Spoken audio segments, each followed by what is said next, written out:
আবার মেরুদণ্ড বেয়ে ঠান্ডা একটা স্রোত নেমে গেল। কারণ কেউ বিশ্বাসই করতে পারছে না, আর কেউ বিশ্বাস করতে চাইছেও না। আবির এত সহজ হতে পারে না। সে যদি শান্ত থাকে তাহলে তার মানে খেলা শুরু হয়ে গেছে, আর সেই খেলায় কে হারবে কে জিতবে তা এখনও কেউ জানে না। আবির হঠাৎ করে নীরবতা ভেঙে বলল, তুই আমাকে না জানিয়ে বিয়েটা করে ফেললি। কত আশা ছিল তোর বিয়েতে আনন্দ করব, কিন্তু সব কিছুই যেন মুহূর্তে ভেঙে গেল। তার কণ্ঠে ছিল আক্ষেপ, কিন্তু সে আক্ষেপের ভেতরে লুকিয়ে ছিল অস্বস্তি। কারণ পরিস্থিতিটা স্বাভাবিক নয়। ইসরাত ধীরে ধীরে মুখ খুলল, তার দৃষ্টিকে থামল আবিরের ওপর। আবির ভাই, তুমি ঠিক আছো তো? আসলাম খান তাড়াতাড়ি যোগ করলেন, হ্যাঁ আবির, ইশরাত ঠিকই বলেছে। তুই ঠিক আছিস তো? এই নীরবতার পিছনে কি লুকিয়ে আছে? আবির হালকা করে মাথা কাত করল। তার ঠোঁটে সে একই মৃদু নিয়ন্ত্রিত হাসি। ছোট বাবা, তোমরা এমন প্রশ্ন করছো কেন? আমি সব জানি। মানুষ তো সময়ের সাথে বদলাই, তাই না?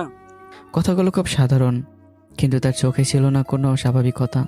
সামিরা খান বিরক্ত গলায় বললেন, হয়েছে, অনেক কথা বলেছিস। এখন কয়েকদিন রেস্ট নে, তারপর এসব নিয়ে কথা হবে। আবির মৃদু হেসে মাথা নাড়ল। রেস্ট না মা, আমি কাল সকালে কক্সবাজার যাচ্ছি। বন্ধুরা আছে, ওদের সাথে সকালে বের হব। একটা স্বাভাবিক ভঙ্গিতে কথাটা বলল, যেন কিছুই ঘটেনি। তারপর আর এক মুহূর্ত দাঁড়ালো না। ধীরে স্থির পায়ে নিজের রুমের দিকে হাঁটা শুরু করলো। তার প্রতিটি পদক্ষেপ যেন মাপা, না তাড়াহুড়ো না দ্বিধা, শুধু অদ্ভুত এক নিয়ন্ত্রিত শব্দ। ঘরে আবারও নীরবতা নেমে এলো। আসলাম খানের বুকের ভিতর ধরফর করতে শুরু করলো। মনে মনে তিনি আতঙ্কে কেঁপে উঠলেন। এটা কি সত্যি আবির? সেই বটরা কি নিয়ন্ত্রণহীন ছেলে এতটা শান্ত হয়ে গেল কিভাবে? না, এটা স্বাভাবিক না। এটা ঝড়ের আগে নিস্তব্ধতা। ইসরাত যেন এখনও শোক কাটাতে পারেনি। তার মাথার ভেতর ঘুরছে হাজারটা প্রশ্ন। এটা কি সত্যি আবির ভাই, নাকি এটা তার নতুন কোনো রূপ? আমি কি ভুল ভাবছি? না আমাকে অনেককে নজরে রাখতে হবে? যদি এটা অভিনয় হয় তাহলে ও সরাসরি আঘাত করবে অনেককে। শারমিন খান ভেতরে ভেতরে অস্থির হয়ে উঠছে। যে ভেবেছিল আবিরকে এনে সব ভেঙে দেবে, আমার আর ইসরাতের সম্পর্ক আলাদা করবে, কিন্তু এখন আবিরের এই রূপ দেখে তারই বুক কেঁপে উঠছে। আমি কি ভুল করে ফেললাম? আবিরের মা বাবা নিশ্চুপ। তাদের চোখে আনন্দের সাথে মিশে গেছে ভয়। নিজেদের ছেলেকে যেন নতুন করে চিনতে পারছে না তারা। এদিকে আমি ধীরে ধীরে ইসরাতের দিকে চোখে ফিসফিস করে বললাম, এটাই কি সে আবির যাকে তোমার বাবা সাইকো বলেছিল? ইসরাত ধীরে মাথা নেড়ে বলল, হ্যাঁ, এটাই সেই আবির। একদমই তো মনে হচ্ছে না। ইসরাতের ঠোঁট কেঁপে উঠল। আগে সে সাইকো ছিল, কিন্তু এখন এখন সে তার চেয়েও ভয়ঙ্কর কিছু হয়ে ফিরে এসেছে। ঠিক সেই মুহূর্তে ইসরাতের দৃষ্টি হঠাৎ করে আটকে গেল। সিঁড়ির মোড়ে দাঁড়িয়ে আছে আবির। সে ঘুরে তাকিয়েছে। তার চোখ, সেই চোখে ছিল না কোনো রাগ, না কোনো উন্মাদনা, ছিল এক অদ্ভুত স্থিরতা, যেন গভীর অন্ধকার পানির নিচে লুকিয়ে থাকে কিছু। তার ঠোঁটের কোণে ধীরে ধীরে ফুটে উঠল এক মুচকি হাসি। খুব সামান্য, কিন্তু অস্বাভাবিকভাবেই নিখুঁত। সেই হাসি যেন মুখে নয়, চোখে। এমন এক হাসি যেখানে উষ্ণতা নেই, আছে শুধু হিসেব আর অদৃশ্য কোনো সংকেত। ইসরাতের শরীর ঠান্ডা হয়ে গেল। তার মনে হলো আবির শুধু তাকাচ্ছে না, সে যেন ভেতরটা পড়ে ফেলছে। আসলাম খানও সে দৃষ্টি ধরে ফেললেন। তার বুকের ভেতরটা হিম হয়ে গেল। ওই একই দৃষ্টিতে যেন স্পর্শ হয়ে উঠল, এই শান্ত ছেলেটা আগের থেকে বেশি বিপজ্জনক। সিঁড়ির মোড়ে দাঁড়িয়ে আবির আর ইসরাত যখন আসলাম খানের দিকে তাকালো, সেই দৃষ্টি ছিল নিঃশব্দ, কিন্তু ভেতরে লুকানো ছিল এক অশুভ ঝড়। তার চোখের গভীরে যেন জমাট বাঁধা অন্ধকার, আর সেই অন্ধকারের আড়ালে জন্ম নিচ্ছে হিসেবে প্রতিশোধ। মনে মনে যেন সে ভিসভিস করে উঠল, মিস্টার আসলাম খান, মিস ইশরাত, তোমরা যতই চাল দাও, আমি তার আগেই পথ বদলাই। খেলা তোমরা শুরু করেছো ভেবে ভুল করছো। আমি অনেক আগেই শুরু করে দিয়েছি। আর ইশরাত, তুই শুধু আমার শুরু। আমার কেউ যদি তোর দিকে চোখ তুলে তাকাই, আমি তার চোখ তুলে ফেলি। আর এই অনেকের বাচ্চা তোর শরীর স্পর্শ করেছে, তাকে আমি টুকরো টুকরো করে মাটিতে নিচে পুঁতে ফেলবো। তবে তোর শাস্তি হবে ভয়ঙ্কর শাস্তি। তার ঠোঁটে সে মুচকি হাসি আরও গাঢ় হলো, শীতল, ধীর আর স্বাভাবিকভাবে স্থির। ইসরাতের দিকে তাকিয়ে তার দৃষ্টি আরও তীক্ষ্ণ হয়ে উঠল। তুই আমার, শুধু আমার। আমার জিনিসের অন্য কারো ছোঁয়া আমি মেনে নেই না। কিন্তু সেই ভয়ঙ্কর ভাবনাগুলো তার মুখে ফুটে উঠল না। সে ছিল সম্পূর্ণ নীরব, শুধু তার চোখ আর সেই মৃদু হাসি, যা দেখলে মনে হয় বিপদ খুবই কাছে। এদিকে আমি ঘরের ভিতর দাঁড়িয়ে হঠাৎই কেঁপে উঠলাম। ইসরাত, ওই আবিরের চোখটা আমার দিকে এমনভাবে তাকাচ্ছে, মনে হচ্ছে যেন কোনো ভয়ঙ্কর হুমকি দিচ্ছে। ইসরাত চমকে উঠল, তার বুক ধরপড় করতে লাগলো। তুমি তুমি কিভাবে বুঝতে পারলে? আমি কিছুক্ষণ চুপ করে রইলাম। আমার চোখে ক্ষণিকের জন্য অন্যরকম এক ছায়া ভেসে উঠল, কারণ আমি নিজেও মুখোশের আড়ালের চেহারা চিনতে শিখে গেছি। কিন্তু আমি কিছু প্রকাশ করলাম না, শুধু বললাম, এমনই মনে হলো। ইসরাত তাড়াতাড়ি ফিসফিস করে বলল, তুমি আবির ভাইয়ের থেকে দূরে থাকবে, সে খুব ডেঞ্জারাস। আমি ভেতরে ভেতরে হেসে মনে মনে বলে উঠলাম, ডেঞ্জারাস হয়তো, কিন্তু তোমার অভিনয়ের চেয়ে বেশি না। ওইদিকে আমি নিজের রুমে ঢুকতেই দরজা বন্ধ হওয়ার আগেই শারমিন খান ভেতরে প্রবেশ করলেন। তার কণ্ঠে চাপা উত্তেজনা। আবির, তোকে আমি এত কষ্ট করে দেশে এনেছি কেন, সেটা কি তুই ভুলে গেছিস? আবির ধীরে ধীরে ঘুরে তাকালো, তার চোখে আবার সেই অদ্ভুত স্থিরতা। ছোট মা, তুমি এত চিন্তা করছো কেন? আমি আমার গুটি অনেক আগেই চাল দিয়ে দিয়েছি, এখন শুধু সময়ের অপেক্ষা। শারমিন খান বিরক্ত হয়ে বললেন, তাহলে তুই এত শান্ত কেন? আর ইশরাত কিন্তু এখন গর্ভবতী। কথাটা শুনে আবির কয়েক সেকেন্ড চুপ রইল, তারপর ধীরে ধীরে খুব নিচু স্বরে বলল, ছোট মা, আমার ভিতরের আগুনটা যদি তুমি দেখতে তাহলে সহ্য করতে পারতে না। তার চোখের দৃষ্টি হঠাৎ করেই বদলে গেল, আরো গভীর, আরো অন্ধকার। আর ইশরাত গর্ভবতী কেন সেটা তো তুমি ভালো করেই জানো। তার কণ্ঠে এবার অদ্ভুত এক নিশ্চয়তা, যেন সবকিছু তার নিয়ন্ত্রণে। আর একটু অপেক্ষা করো, আমি কাল কক্সবাজার যাচ্ছি, ফিরতে একটু সময় লাগবে। সে জানালার দিকে তাকাচ্ছে, দূরের অন্ধকারের দৃষ্টি স্থির করে বলল, এই সময়ের মধ্যে সবকিছু হয়ে যাবে। ঘরের বাতাস হঠাৎ করে ভারী হয়ে উঠল, কারণ তার কথাগুলো শুধু কথা ছিল না, সেগুলো ছিল একটা আসন্ন ধ্বংসের ঘোষণা। পরদিন খুব ভোরে, কোনো আনুষ্ঠানিক বিদায় না জানিয়েই আবির বেরিয়ে গেল। প্রথমে কক্সবাজার, সেখান থেকে রাঙামাটি, তারপর সুন্দরবন। এক জায়গা থেকে আরেক জায়গায় ঘুরে বেড়াতে লাগলো সে। বাইরে থেকে দেখলে মনে হয় একজন মানুষ নিজেকে সময় দিচ্ছে, দূরে থাকছে সব ঝামেলা থেকে, কিন্তু ভেতরে ভেতরে আবিরের প্রতিটি পদক্ষেপ হিসাব করে নাও। সে জানে আমি যত দূরে থাকবো ততই নির্দোষ প্রমাণ হবে, ওদের সম্পর্ক ভাঙবে, আর কেউ বুঝতে পারবে না এটা আবিরের খেলা। তার ঠোঁটে সেই পরিস্থিতি মুচকি হাসি, নীরব কিন্তু ভয়ঙ্কর। দিন গড়িয়ে যায়, সময়ের সাথে সাথে ইসরাতের প্রসবের দিনও ঘনিয়ে আসে। হাসপাতালের করিডোরে দাঁড়িয়ে আছি আমি, মাথার ভেতরে চাপা উত্তেজনা, উদ্বেগ, সব কিছু মিলেমিশে এক অদ্ভুত অস্থিরতা। ঠিক তখনই আমার মোবাইল আবারও সে অচেনা নাম্বার থেকে আরেকটি ভিডিও আসে। কাপা হাতে ভিডিওটি চালু করতেই স্ক্রিনে ভেসে ওঠে ইসরাত, আর তার সামনে নেহা। ইসরাতের কণ্ঠ ঠান্ডা, নির্দয়। যদি বাচ্চাটাকে এতিমখানায় দিতে না পারি তাহলে উপরে পাঠিয়ে দেব। ভিডিওটা শেষ হতেই আমার শরীর থরথর করে কেঁপে উঠল, শ্বাস যেন আটকে আসছে। আমার চোখে অবিশ্বাস, একটা মানুষ, একটা মা এতটা নির্মম হতে পারে। আমি তড়িঘড়ি করে সে নাম্বারে ফোন দিলাম, কিন্তু কল কেটে দেওয়া হলো। এরপরে একটি মেসেজ, নিজে বাঁচতে চাইলে কিংবা সন্তানকে বাঁচাতে চাইলে বাচ্চা হওয়ার সাথে সাথে বাচ্চা শহর ছেড়ে চলে যাও, না হলে আজ বাচ্চাকে মেরে কাল তার দায় তোমার ঘাড়ে চাপিয়ে দেওয়া হবে। মেসেজটা পড়ে আমার হাত ঠান্ডা হয়ে গেল, শরীরের লোম একদম খাড়া হয়ে গেল। আমি একেবারে একা, শ্বশুর দেশের বাইরে, শাশুড়ির সাথে সম্পর্ক এমনিতেই খারাপ। এখন আমি কি করব? ঠিক তখনই ডক্টর বেরিয়ে এলেন। মিস্টার অনিক, অভিনন্দন, আপনার একটা কন্যা সন্তান হয়েছে, তবে আপনার স্ত্রী এখনো জ্ঞান ফেরেনি। এক মুহূর্তের জন্য সব ভুলে গিয়ে আমি মাথা নিচু করে আল্লাহর কাছে শুকরিয়া আদায় করলাম। তারপর দ্রুত সব ফর্মালিটি শেষ করে কেবিনের দিকে এগোলাম। দরজা খুলতে আমি চমকে গেলাম। ইসরাত অচেতন অবস্থায় শুয়ে আছে, আর তার পাশ থেকে একজন মুখোশ পরা মহিলা সদ্য জন্মানো শিশুটিকে নিয়ে বের হয়ে যাচ্ছে। 1 সেকেন্ড, 2 সেকেন্ড, তারপরে আমার ভেতরে সব কিছু বিস্ফোরিত হয়ে উঠল। আমি দৌড়ে গিয়ে মহিলাটাকে আঘাত করলাম। মহিলাটি মাটিতে লুটিয়ে পড়ল। কোনো কিছু না ভেবেই, কোনো দিকে না তাকিয়েই নিজের মেয়েকে বুকে জড়িয়ে নিয়ে আমি হাসপাতাল থেকে বেরিয়ে এলাম। কয়েক ঘন্টা পর ইসরাতের জ্ঞান ফিরল। চোখ খুলতে দেখে তার পাশে বসে আছে তার মা শারমিন খান, তার মাথায় ব্যান্ডেজ। ইসরাত কাঁপা গলায় বলল, মা, তোমার মাথায় কি হয়েছে? শারমিন খান গম্ভীর স্বরে বললেন, ওসব বাঁধে, এই যে ওষুধগুলো অনেক কি তোকে নিয়ম করে খাওয়াতো? ইসরাত মাথা নাড়ল। হ্যাঁ মা, সে নিজের হাতে খাওয়াতো, কিন্তু কেন? শারমিন খানের চোখ কঠিন হয়ে উঠল। কারণ এই ওষুধগুলো তোর প্রেসক্রিপশনে ছিল না, ডাক্তার বলেছে এই ওষুধ খেলে বাচ্চা পেটের ভিতরেই মারা যায়। এক মুহূর্তে ইসরাতের দুনিয়া ভেঙে পড়ল।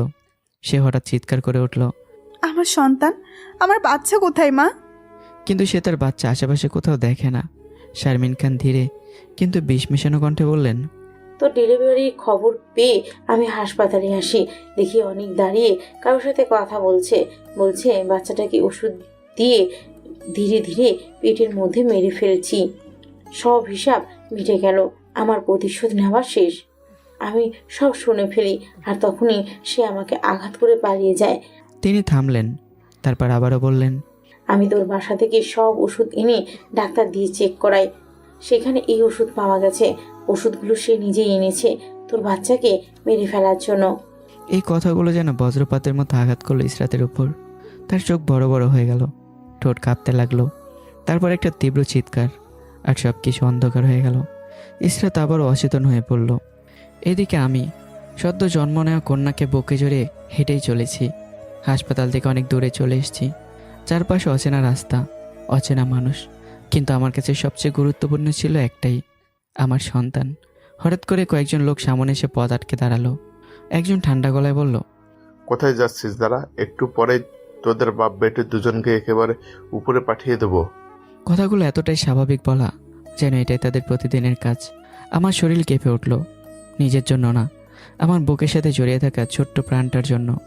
লোকগুলোর একজন ফোন বের করে কারোর সাথে কথা বলল। হ্যাঁ, বাপ বেটে দুজনকেই পেয়েছি, এখন কি শেষ করে দেবো? ওপাশ থেকে কে বলা হলো আমি শুনতে পেলাম না, কিন্তু লোকটা আবার বলল, ঠিক আছে, কিন্তু আমার কন্ট্রাক্টের 10 লাখ টাকা রেডি রাখবেন। এই কথা শুনে আমার গলা শুকিয়ে গেল। সব কিছু যেন স্পষ্ট হয়ে উঠল। এটা কোনো আকস্মিক ঘটনা না, সব কিছু পরিকল্পিত। লোকটা যখন এগিয়ে এসে আঘাত করতে যাবে, ঠিক তখনই আমি বললাম, ভাই, আমাকে কে মারতে পাঠিয়েছে সেটা আমি জানি, কিন্তু একটা কথা বলবেন, আমাদের মারার জন্য কত টাকা দেওয়া হয়েছে? লোকগুলোর মধ্যে একজন একটু হেসে বলল, অনেক টাকা, 10 লাখ। আমি এক মুহূর্ত দেরি না করে বললাম, আমি আপনাদের 20 লাখ টাকা দেব, আমাদের মারবেন না। আমি এই শহর ছেড়ে চলে যাব। আপনারা আপনার মালিককে বলবেন আমাদের মেরে ফেলেছেন, তাহলে তার থেকেও 10 লক্ষ টাকা পাবেন। কথাগুলো শুনে লোকগুলো একে অপরের দিকে তাকালো, চোখে লোভের ঝিলিক স্পষ্ট। একজন সন্দেহের গলায় বলল, সত্যি বলছিস তো? পরে পোল্টি মারবে না তো? আমাকে ব্যাংকে নিয়ে চলুন, আমি এক্ষুনি টাকা তুলে আপনাদের দিয়ে দেব। অন্যদিকে হাসপাতালের কেবিনে ধীরে ধীরে জ্ঞান ফিরল ইসরাতের। চোখ খুলেই তার বুক ধরফর করতে লাগলো। মা, অনেক যে এটা করতে পারে আমি বিশ্বাস করব কিভাবে? শারমিন খান ঠান্ডা গলায় বললেন, তুই আসলেই বোকা। সে যদি নির্দোষ হতো তাহলে এখন কোথায়? এই সময় তো তার তোর পাশে থাকার কথা ছিল, কিন্তু সে পালিয়ে গেছে কারণ সে অপরাধী, সেটা আমি এখন জেনে গেছি। ইসরাত কাপা গলায় বলল। তাহলে আমি ওর বিরুদ্ধে মামলা করব মা, আমি এখনই থানায় যাব। শারমিন খান দ্রুত তাকে থামালেন। তুই পাগল নাকি? এসব করলে তোর বাবা সব জেনে যাবে। তুই অনেকের সাথে যা করেছিস তার আর অনেকের বিরুদ্ধে কোনো প্রমাণও নেই। সে যে এই ওষুধ এনেছে তার নিশ্চিন্ত প্রমাণ নেই আমাদের হাতে। ইসরাত ভেঙে পড়ে বলল, তাহলে আমি কি করব মা? অনেক আমার সন্তানকে মেরে ফেলেছে। একজন বাবা কিভাবে নিজের সন্তানকে হত্যা করে? শারমিন খান ধীরে বললেন, এখন এসব ভাবিস না, তুই আগে সুস্থ হ, তারপর তোর বাবার ব্যবসা জয়েন করবি। এরপর কি করতে হবে আমি তোকে বলবো। ইসরাত নিঃশব্দে চোখ বন্ধ করলো, কিন্তু তার ভেতরে ঝড় থামলো না। এদিকে আমি ব্যাংকে থেকে টাকা তুলে লোকগুলোর হাতে দিয়ে দিয়েছি। সব কিছু শেষ করে আমি দ্রুত একটা গাড়িতে উঠে বসলাম। গন্তব্য চট্টগ্রাম। এই শহর, এই স্মৃতি, সব কিছু ছেড়ে পালিয়ে যাওয়া ছাড়া আমার আর কোনো পথ নেই। গাড়ির সিটে বসে আমি আমার মেয়ের দিকে তাকালাম। গাড়ির সিটে বসে আমার ছোট্ট কন্যার দিকে তাকালাম। ছোট্ট নরম নিঃশ্বাস নিচ্ছে ধীরে ধীরে। কোনো কান্না নেই, কোনো অস্থিরতা নেই। মনে হলো সে যেন জানে সে তার বাবার কাছে আছে, নিরাপদে। আমি অনলাইন থেকে বাচ্চাদের কী দুধ খাওয়ানো হয় তা দেখে নেই, তারপর কিনি। ফিরারে ভরে তাকে খাওয়াতে লাগলাম। হাত কাঁপছিল, তবুও যত্নে কোনো কমতি ছিল না। আমার চোখ ভিজে উঠল। আমি জানি না সামনে কি আছে, কিন্তু তোর জন্য আমি বাঁচব। যাই হোক, তোকে আমি বাঁচাবো। আমি ধীরে ধীরে শহর ছেড়ে দূরে এগিয়ে যেতে লাগলাম। আর আমাদের পেছনে পড়ে রইল একটা অন্ধকার ষড়যন্ত্র, যার শুরু হয়েছে মাত্র। লোকগুলো দূরে সরে যেতেই তাদের একজন ফোন বের করলো। ঠান্ডা নির্লিপ্ত কণ্ঠে বলল, কাজ শেষ, বাপ বেটে দুজনকে মেরে মাটির নিচে পুঁতে ফেলেছি। ওপাশ থেকে কি বলা হলো বোঝা গেল না, কিন্তু তাদের মুখের হাসি দেখে স্পষ্ট একটা মিথ্যার উপর দাঁড়িয়ে আরও কোনো বড় খেলা এগিয়ে চলেছে। হাসপাতালের কেবিনে শুয়ে ইসরাত নিঃশব্দে নিজের পেটের উপর হাত রাখল। শূন্যতা, এক গভীর অসহনীয় শূন্যতা। তার চোখ বেয়ে নীরবে জল গড়িয়ে পড়ছে। মনে মনে বলতে লাগলো, কত স্বপ্ন ছিল আমার সন্তানকে নিয়ে, অনেককে নিয়ে, একটা ছোট্ট সংসার যেখানে আমরা তিনজন একসাথে থাকবো, কিন্তু অনেক তুমি সব শেষ করে দিলে। কথাগুলো উচ্চারণ করার মতো শক্তি নেই তার, শুধু নিঃশব্দে কান্না। দরজার আড়াল থেকে সবকিছু দেখছিলেন আসলাম খান। মাত্রই দেশে ফিরেছেন। এই মেয়ের অবস্থার খবর পেয়ে কাজ ফেলে ছুটে এসেছেন। মেয়ের কান্না আর তার ভেঙে পড়া অবস্থা সবকিছু দেখে তার বুকটা হাহাকার করে উঠল। কিন্তু কিছু না বলেই তিনি পাশের কেবিনে চলে গেলেন। পেছন পেছন এলেন শারমিন খান। শারমিন খান খুব বড় কণ্ঠে বললেন, দেখলি তো, একটা রাস্তা ছেলেকে তুলে এনে মেয়ের জামাই করে কি বড় ভুল করলে। আসলাম খান কিছুক্ষণ চুপ করে রইলেন, তারপর ধীরে বললেন, মনে আছে শারমিন, ইশরাত যখন 5 বছরের ছিল কেউ তাকে হত্যা করতে চেয়েছিল। শারমিন খান চমকে তাকালেন। হ্যাঁ মনে আছে, একজন মহিলা তাকে বাঁচিয়েছিল, বলেছিল সে অপরাধীদের চিনতে পারবে, কিন্তু হঠাৎ এসব কথা কেন উঠছে। আসলাম খান গম্ভীর হয়ে উঠলেন। তার পরের দিন সেই মহিলাকেও হত্যা করা হলো। ঘরের বাতাস ভারী হয়ে উঠল। তিনি আরও নিচু গলায় বললেন, সেই মহিলাকে হত্যা করেছিল আমার বড় ভাই আকরাম খান আর তার স্ত্রী আর সেই মহিলার বড় বোন মিলে, মানে অনিকের সৎ মা। কথাটা শুনে শারমিন খানের শরীর কেঁপে উঠল, চোখ বিস্ফোরিত। মানে অনেক সেই মহিলার ছেলে? আসলাম খান ধীরে মাথা নাড়লেন। হ্যাঁ, আর আমার বড় ভাই আর ভাবি, ওরে আমাদের মেয়েকে মারতে চেয়েছিল। অনিকের মা সেটা দেখে ফেলেছিল। সে বেঁচে থাকলে তারা আজ জেলে থাকতো। প্রমাণ না থাকায় আমি এতদিন ঘরে কালসাপ পুষেছি। কথাগুলো যেন ছুরির মতো বিঁধল শারমিন খানের মনে। তার চোখে জল এসে গেল। নিজের করা অপরাধ বোধগুলো একে একে ভেসে উঠছে, কিন্তু সে বলতে পারছে না, কারণ সত্যিটা যদি প্রকাশ পায় তাহলে সব কিছু ভেঙে যাবে। সে নিঃশব্দে মাথা নিচু করে বসে রইল, মনে মনে আল্লাহর কাছে ক্ষমা চাইতে লাগলো। আসলাম খান একটা দীর্ঘ শ্বাস ফেলে বললেন, এই জন্যই আমি ছেলেটাকে জামাই করেছি। ও অনেক কষ্টে বড় হয়েছে, সৎ মায়ের নির্যাতনে। তার মা বেঁচে থাকলে এমন হতো না, এত নির্যাতন হতো না। বলো তো শারমিন, আমি কি কিছু ভুল করেছি? ছেলেটার মা মারা গিয়েছে আমাদের মেয়ের কারণে। শারমিন খান চুপ, তার কাছে কোনো উত্তর নেই। অন্যদিকে চট্টগ্রামে পৌঁছে গেছি, সব কিছু পেছনে ফেলে নতুন একটা জীবন শুরু করার চেষ্টা। আমি আমার স্কুল জীবনের এক বন্ধুর সাথে যোগাযোগ করলাম। বন্ধুটা আমাকে আশ্রয় দিল, সাহায্য করলো। আমি একে একে সব সিম কার্ড, মোবাইল নষ্ট করে ফেললাম। নিজেকে সম্পূর্ণ অদৃশ্য করে দিলাম পুরনো জীবনের কাছে। তারপর বন্ধুর সাহায্যে একটা ছোট্ট বাসা ভাড়া নিলাম। একজন কাজের মেয়েকে রাখলাম, শুধু আমার মেয়ের দেখাশোনার জন্য। দিন গড়িয়ে যেতে লাগলো। ধীরে ধীরে একটা ছোট্ট ব্যবসা শুরু করলাম, টেক্সটাইলের। শুরুটা ছোট, খুবই ছোট, কিন্তু আমার চোখে ছিল একটাই লক্ষ্য, আমাকে বাঁচতে হবে, আমার মেয়ের জন্য বাঁচতে হবে। অন্যদিকে আবির ফিরে এলো। কেউ টের পাওয়ার আগেই সরাসরি গিয়ে দাঁড়ালো ইসরাতের রুমে। দরজার কাছে দাঁড়িয়ে কিছুক্ষণ চুপচাপ তাকিয়ে রইল, তারপর ঠান্ডা গলায় বলল, তুই এমন একটা জঘন্য ছেলেকে কিভাবে পছন্দ করলি ইশরাত? ইসরাত কোনো উত্তর দিল না। সে নিঃশব্দে বসে রইল, চোখ নিচু, ঠোঁটও কাঁপছে। আবির আবার বলল, আমি ওই ভিখারির বাচ্চাকে ছাড়বো না, সামনে পেলে শেষ করে দেব। এবার ইসরাত ধীরে মুখ তুলল, চোখে ক্লান্তি, কিন্তু ভেতরে জমে থাকা আগুন। তোমার কিচ্ছু করতে হবে না আবির ভাই, তুমি শুধু অনেককে আমার সামনে এনে দাও। আমি শুধু একটা প্রশ্ন করব, একজন বাবা হয়ে নিজের সন্তানকে সে কিভাবে হত্যা করলো? তারপর যা করার আমি করব। তার কণ্ঠ ভেঙে পড়ল। ইসরাতের এই কথা শুনে আবিরের ঠোঁটে ধীরে ধীরে ফুটে উঠল এক অদ্ভুত হাসি, গভীর, নিঃশব্দ, কিন্তু শীতল, যেন সেই মুহূর্তটার জন্য অপেক্ষা করছিল। ঠিক তখনই দরজা খুলে ভেতরে ঢুকলেন আসলাম খান। আবিরকে দেখে একটু থমকে গেলেন। আবির, তুই কখন আসলি? আবির স্বাভাবিক ভঙ্গিতে বলল, এই তোর বাচ্চা ইশরাতের ব্যাপারটা শুনেই চলে এলাম।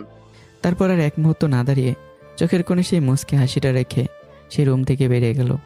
আসলাম খান ধীরে ইসরাতের পাশে বসে বললেন, তুই এখানে ভেঙে পড়লে চলবে? আমার কি আর কোনো সন্তান আছে? তুই তোর সন্তান হারিয়ে এমন হয়ে গিয়েছি।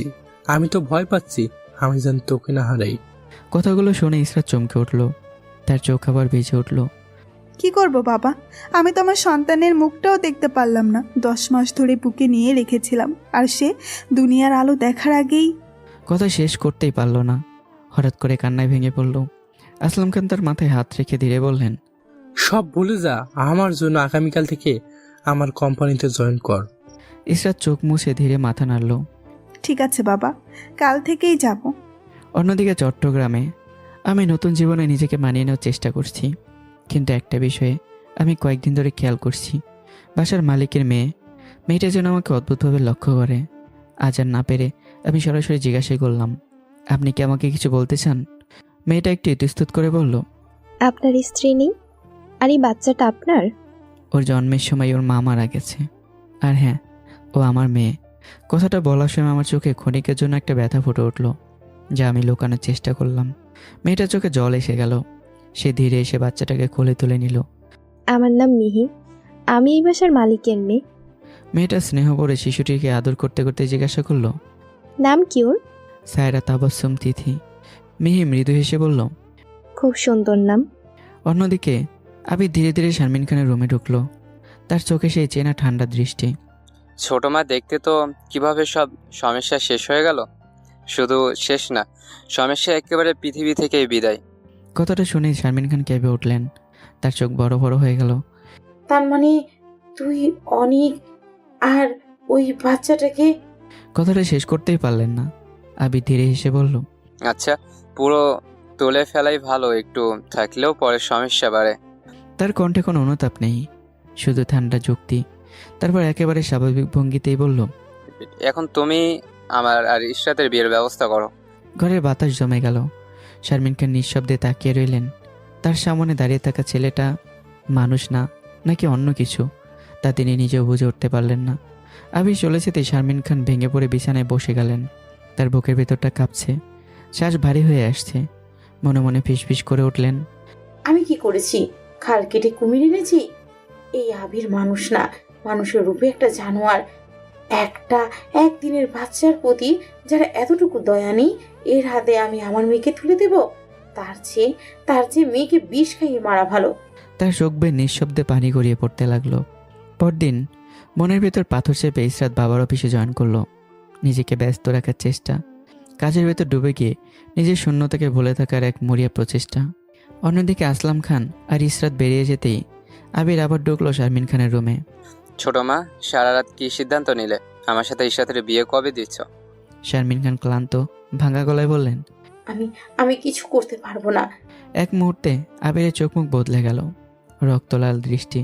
সে ঝাঁপিয়ে পড়ে শারমিন খানের গলা চেপে ধরল। কি বললে ছোট মা?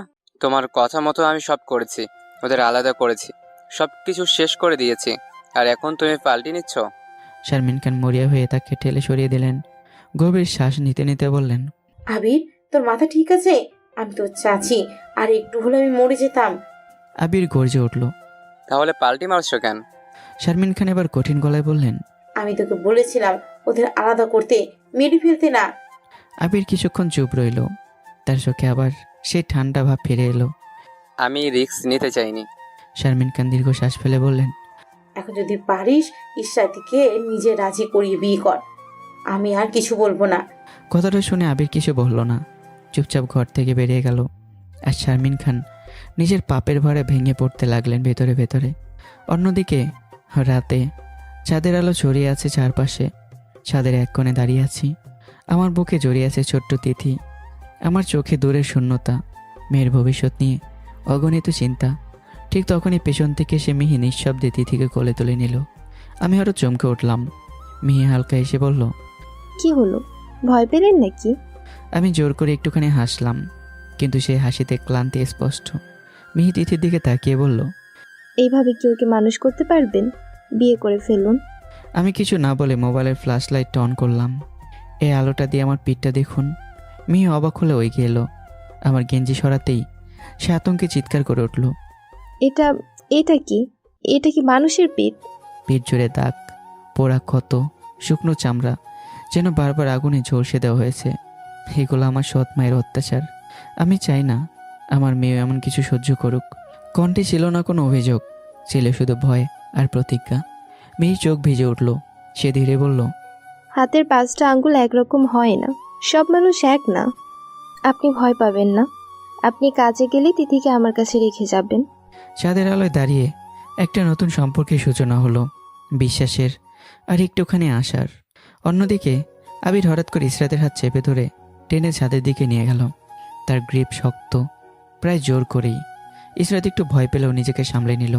ছাদে সে হাত ছাড়িয়ে এনে শান্ত গলায় বলল, আবির ভাই, আমাকে এখানে আনলে কেন? আবির কিছুক্ষণ চুপ করে তার দিকে তাকিয়ে রইল। চাঁদের আলোয় তার মুখটা অদ্ভুতভাবে জ্বলসে উঠছে। তারপর ধীরে বলল, ইশরাত, তুই তো জানিস ছোটবেলা থেকে তোকে আমি কতটা ভালোবাসি। যখন শুনলাম তুই অন্য কাউকে ভালোবেসে বিয়ে করেছিস, বিশ্বাস কর বুকের মধ্যে পাথর চেপে সেটা মেনে নিয়েছিলাম। সে একটু থামলো, ঠোঁটের কোণে মৃদু হাসি। কিন্তু এখন সে তোকে বেইমানি করে ছেড়ে চলে গেছে। এখন তুই কি আমাকে একটা সুযোগ দিবি না? কথাগুলো শুনে ইসরাত থমকে গেল। তার বুকের ভেতরটা যেন শক্ত হয়ে আসছে, শ্বাস নিতে কষ্ট হচ্ছে। তবুও নিজেকে সামলে বলল, আবির ভাই, আমার ভেতরের এই ক্ষত এত সহজে সেরে যাবে না, আমার সময় লাগবে, অনেক সময়। আবির এক পা এগিয়ে এলো। কত সময় লাগবে? ইসরাত চোখ নামিয়ে বলল, হয়তো 1 মাস, হয়তো কয়েক বছর। কিছুক্ষণ নীরবতা। তারপর আবির হঠাৎ হেসে উঠল, একটা অদ্ভুত চাপা হাসি। যত সময় লাগে নে, 1 বছর, 2 বছর, 5 বছর, আমি অপেক্ষা করব। সে একটু ঝুঁকে নিচু গলায় যোগ করলো, কিন্তু এবার তুই শুধু আমার। ইসরাত ধীরে মাথা তুলল। তার চোখে ক্লান্তি, কিন্তু ভেতরে লক্ষ্য অনেক সতর্কতা। ঠিক আছে, কিন্তু একটা শর্ত আছে, এর আগে তুমি আমাকে কোনোভাবে চাপ দেবে না, ডিস্টার্ব করবে না। আবির এক মুহূর্ত তাকিয়ে রইল, তারপর মাথা নাড়ল। ঠিক আছে? ইসরাত আর এক মুহূর্ত দাঁড়ালো না, দ্রুত সিঁড়ির দিকে হাঁটা দিল। তার চলে যাওয়া দেখতেই আবিরের মুখে ধীরে ধীরে ফুটে উঠল এক বিকৃত আনন্দ। সে নিঃশব্দে হেসে উঠল, চোখ বন্ধ করে যেন কোনো জয়ের স্বাদ নিচ্ছে। সময় নাও, যত সময় লাগ, শেষটা তো আমারই হাতেই। অন্যদিকে আমাদের বাড়িতে, আমার সৎ ভাইদের বাড়িতে উৎসবের আমেজ। বিয়ের প্রস্তুতি চলছে জোরসোরে। আলো, সাজসজ্জা, অতিথিদের আনাকোনা, সব মিলে বাড়ি ভরে উঠেছে কোলাহলে। আর আমেনা বেগম, আমার সৎ মা, মানে আমার খালা, খুশিতে আত্মহারা। তার মুখে তৃপ্তির ছাপ, যেন বহুদিনের কোনো বাধা সরে গেছে পথ থেকে। তিনি আত্মীয়দের সাথে হাসি মুখে কথা বলছেন, আয়োজন দেখছেন। কেউ জানে না এই আনন্দের আড়ালে লুকিয়েছে কত অন্ধকার গল্প। এইভাবেই দেখতে দেখতে কেটে গেল 5টা বছর। সময়ের স্রোতে সব কিছু বদলে গেলেও কিছু ক্ষত রয়ে গেল ঠিক আগের মতোই তাজা। এই 5 বছরে আবির কতভাবে ইসরাতের কাছে এসেছে তার হিসাব নেই। প্রতিবার একই প্রশ্ন, কবে বিয়ে করবি? আর প্রতিবার ইসরাতের সে একই উত্তর, যেদিন আমি সব ভুলে নতুন করে শুরু করতে পারবো সেদিন। এই উত্তর শুনতে শুনতে আবিরের ভেতরে বিরক্ত জমলেও সে নিজেকে থামিয়ে রেখেছে, কারণ তার কাছে পথটা পরিষ্কার, শেষে ইসরাত তারই হবে। অন্যদিকে চট্টগ্রামে অন্য এক জীবনের গল্প। মিহি ধীরে ধীরে প্রতিদিন একটু একটু করে আমাকে বোঝানোর চেষ্টা করেছে বিয়ের কথা, নতুন করে জীবন শুরু করার কথা। কিন্তু আমি প্রতিবারই হেসে উড়িয়ে দিয়েছি। এখনও সেভাবে ভাবিনি। আর কিছুদিন যাক, তারপর। মিহিও ছাড়ার মেয়ে নয়, আমিও বুঝি মিহি আমাকে ভালোবাসে। তিথি তো এখন মিহি ছাড়া কিছুই বোঝে না। রাতে মিহির কাছে ঘুমায়, তার কোলেই বড় হচ্ছে। মিহির বাবা মা বহুবার বিয়ের কথা তুলেছে, কিন্তু সে একরকম জেদ ধরে না করে দিয়েছে। কারণটা আমি জানি, তবুও না জানার ভান করে থাকি। এই 5 বছরে আমি বদলে গেছি। আমার ছোট্ট ব্যবসা অনেক বড় হয়েছে এখন। তিথি টেক্সটাইল কোম্পানি এখন একটা পরিচিত নাম। সম্প্রতি কোরিয়ার একটা বড় কোম্পানি শীতকালীন পোশাকের বিশাল অর্ডার দিয়েছে, মোট 1000 কোটি টাকার কাজ। এর মধ্যে 100 কোটি টাকার অর্ডার পেয়েছে তিথি টেক্সটাইল। এই কাজের জন্য আমাকে যেতে হলো কোরিয়ান কোম্পানির বাংলাদেশ অফিসে, যেখানে গিয়ে ডিল সাইন করলাম আমি। অন্য বড় কোম্পানিগুলোও তাদের অংশের অর্ডার পেল। সব কিছু শেষ হয়ে যাওয়ার পর কোরিয়ান কোম্পানির সিইও মাইক্রোফোন হাতে নিয়ে বললেন, আপনাদের সবাইকে আন্তরিক শুভেচ্ছা। আমরা মোট 6টি কোম্পানিকে এই প্রজেক্টে যুক্ত করেছি। এই প্রজেক্ট চলাকালীন সব কোম্পানির 6 জন প্রতিনিধি একসাথে আমাদের হেড অফিসে কাজ করবে। সবাই হাততালি দিল। আমার চোখে একরাশ তৃপ্তি। কিন্তু পরের কথাটাই সব কিছু যেন বদলে দিল। সিইও আবার বললেন, এই প্রজেক্টের নেতৃত্ব দিবে খান টেক্সটাইল কোম্পানির সিইও মিস ইসরাত খান। মুহূর্তে আমি স্থির হয়ে গেলাম। আমার বুকের ভিতর যেন হঠাৎ কেউ জোরে আঘাত করলো। শরীর কাঁপতে লাগলো। শ্বাস ভারী হয়ে উঠল। ইসরাত। আমি ধীরে মাথা তুললাম, আর ঠিক তখনই সামনে দাঁড়ালো ইসরাত। দুজনের চোখে চোখ পড়ল। সময়ের 5 বছর যেন এক মুহূর্তেই গলে গেল। সব পুরনো স্মৃতি, কষ্ট, ভালোবাসা একসাথেই ফিরে এলো। ইসরাত স্থির হয়ে গেল, তার চোখ বড় হয়ে উঠল, অবিশ্বাস, বিস্ময়ে, আর কোথাও যেন গভীর চেনা একটা টান। ঠোঁট কেঁপে উঠল, কিন্তু কোনো শব্দ বের হলো না। তার দৃষ্টি ধীরে ধীরে আমার মুখ থেকে নেমে এলো, চোখ, ঠোঁট, তারপর থেমে গেল আমার বুকের ওপর, যেন যাচাই করছে আমি কি সত্যি সে, নাকি সে ভুল দেখছে। তার চোখে জল চিকচিক করে উঠল, কিন্তু সে তা আটকে রাখলো। একটা দীর্ঘ ভারী নিঃশ্বাস। রাগে ঘৃণায় ইসরাতের শরীর কাঁপছে। কোরিয়ান কোম্পানির সিইও শেষবারের মতো বললেন, আপনাদের প্রত্যেকের জন্য আলাদা কেবিন রেডি আছে। ডিজাইন, কোয়ালিটি বা অন্য যে কোনো বিষয়ে মিস ইসরাত খানের সাথে সমন্বয় করবেন। মিটিং শেষ, সবাই এক এক করে উঠে গেল, কিন্তু ইসরাত সোজা হাঁটতে হাঁটতে ঢুকে পড়ল আমার কেবিনে। দরজা বন্ধ হওয়ার শব্দটাই যেন ভেতরের উত্তেজনাকে আরও ঘন করে দিল। সে কোনো কথা না বলেই ঝাঁপিয়ে পড়ে আমার কলার চেপে ধরল। অমানুষ, তোকে আমি এতদিন ধরে খুঁজছি। এই কন্ট্রাক্ট শেষ হবার পর তোর জীবনের হিসাব আমি নিজে নেব। তার চোখে আগুন, কণ্ঠ কাঁপছে। 5 বছরে জমে থাকা ঘৃণা একসাথে বেরিয়ে আসছে। আমি ঠান্ডা চোখে তাকিয়ে রইলাম। তারপর হঠাৎ বুকের সামনে হাত রেখে একটা জোরে ধাক্কা দিয়ে ইসরাতকে সরিয়ে দিলাম।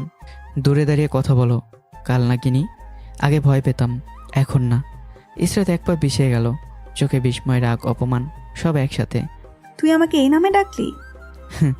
এই নামটা তোকে মানায় না, যে নিজের সন্তানকে। চুপ, আর একটা শব্দ বলবি না। দুজনের মধ্যে যেন আগুন জ্বলছে। ইসরাত দাঁতে দাঁত চেপে বলল, তুই পালিয়ে গিয়ে বাঁচবি ভেবেছিলি? আমি ঝুঁকে এলাম একটু, চোখে তীক্ষ্ণ দৃষ্টি। আর তুমি ভেবেছিলে সব দোষ আমার কারে চাপিয়ে দিয়ে নিজে বেঁচে যাবে? দুজনে থেমে গেলাম।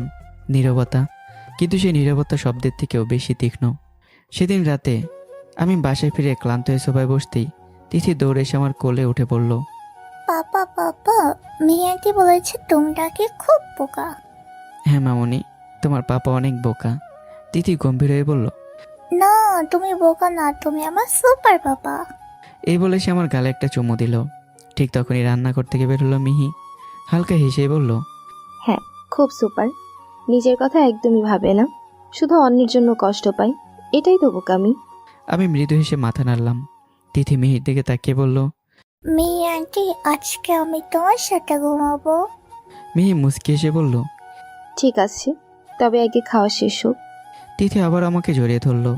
পাপা তুমি কোথাও যাবে না তো?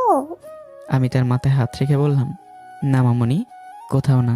পরদিন সকালে অফিসে ঢুকতেই পিয়ন এসে বলল, মিস ইসরাত আপনাকে কেবিনে ডাকছেন। আমি ঢুকতেই ইসরাত কেবিনে কিছু ফাইল ছুড়ে দিয়ে বলল, মিস্টার অনেক, আপনার ফ্যাক্টরি থেকে আসা পোশাকগুলোতে বড় সমস্যা আছে। এই প্রজেক্টের সব কোম্পানির নাম একসাথে যাবে। আপনার জন্য আমাদের বদনাম হবে। আমি শান্তভাবে পোশাকগুলো হাতে নিয়ে পরীক্ষা করলাম। তারপর ধীরে মাথা তুলে বললাম, মিস ইসরাত, এগুলো আমার ফ্যাক্টরির না। আমি আগে থেকে জানতাম আপনি এমন কিছু করতে পারেন, তাই প্রমাণ নিয়ে এসেছি।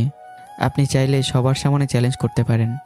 ইসরাত থেমে গেল, তার চোখে মুহূর্তের জন্য দ্বিধা ফুটে উঠল। সে জানে এখন চ্যালেঞ্জ করলে উল্টো নিজেই অপমানিত হতে পারে। সে কিছু না বলে ফাইলগুলো তুলে নিল।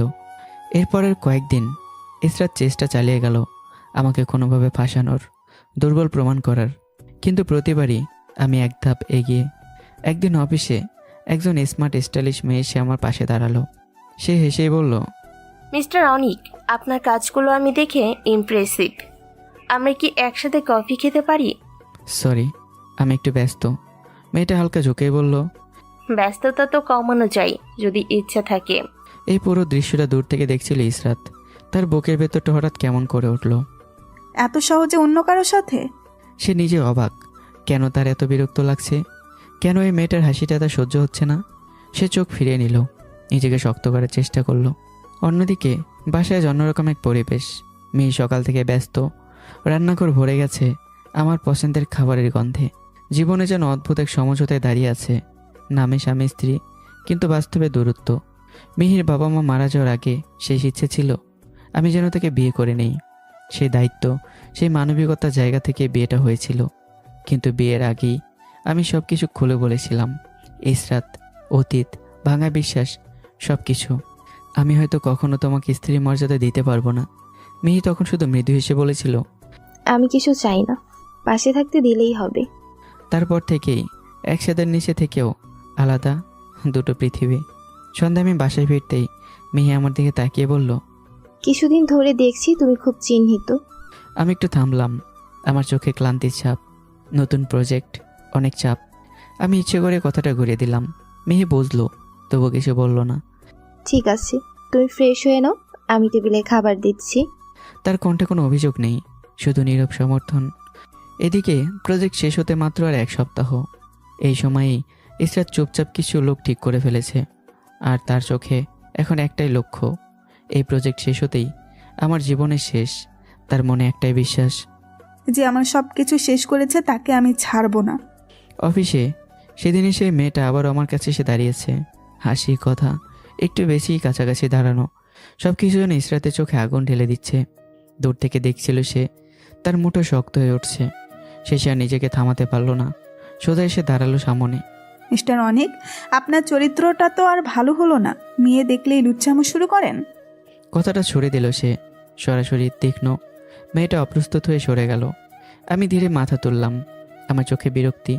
মিস ইসরাত, আগে একটা চোখের ডাক্তার দেখান, তারপর চশমা পরবেন। আর মনে রাখবেন, আমি আপনার এমপ্লয়ি না, আমি একটা কোম্পানির সিইও। কথাটা ছিল ঠান্ডা, কিন্তু কেটে যাওয়ার মতো ধারালো। ইসরাত ঠোঁট বাঁকিয়ে বলল, কে জানে কার মাথায় বাড়ি দিয়ে এত বড় সিও হলি। এক মুহূর্ত নীরবতা। আমি তাকিয়ে রইলাম, চোখে ক্ষণিকের জন্য কষ্টে ছায়া ফুটে উঠল, কিন্তু কিছু বললাম না, শুধু ঘুরে চলে গেলাম। ইসরাত দাঁড়িয়ে রইল সেখানেই, তার বুকের ভিতর ধুকপুক করছে রাগ, অভিমান আর অদ্ভুত এক টানে। কেন এমন লাগে? সে নিজের উত্তর জানে না। আর দূরে কোথাও একটা ঝড় ধীরে ধীরে তৈরি হচ্ছে, যার শেষ কেউ এখনো কল্পনা করতে পারছে না।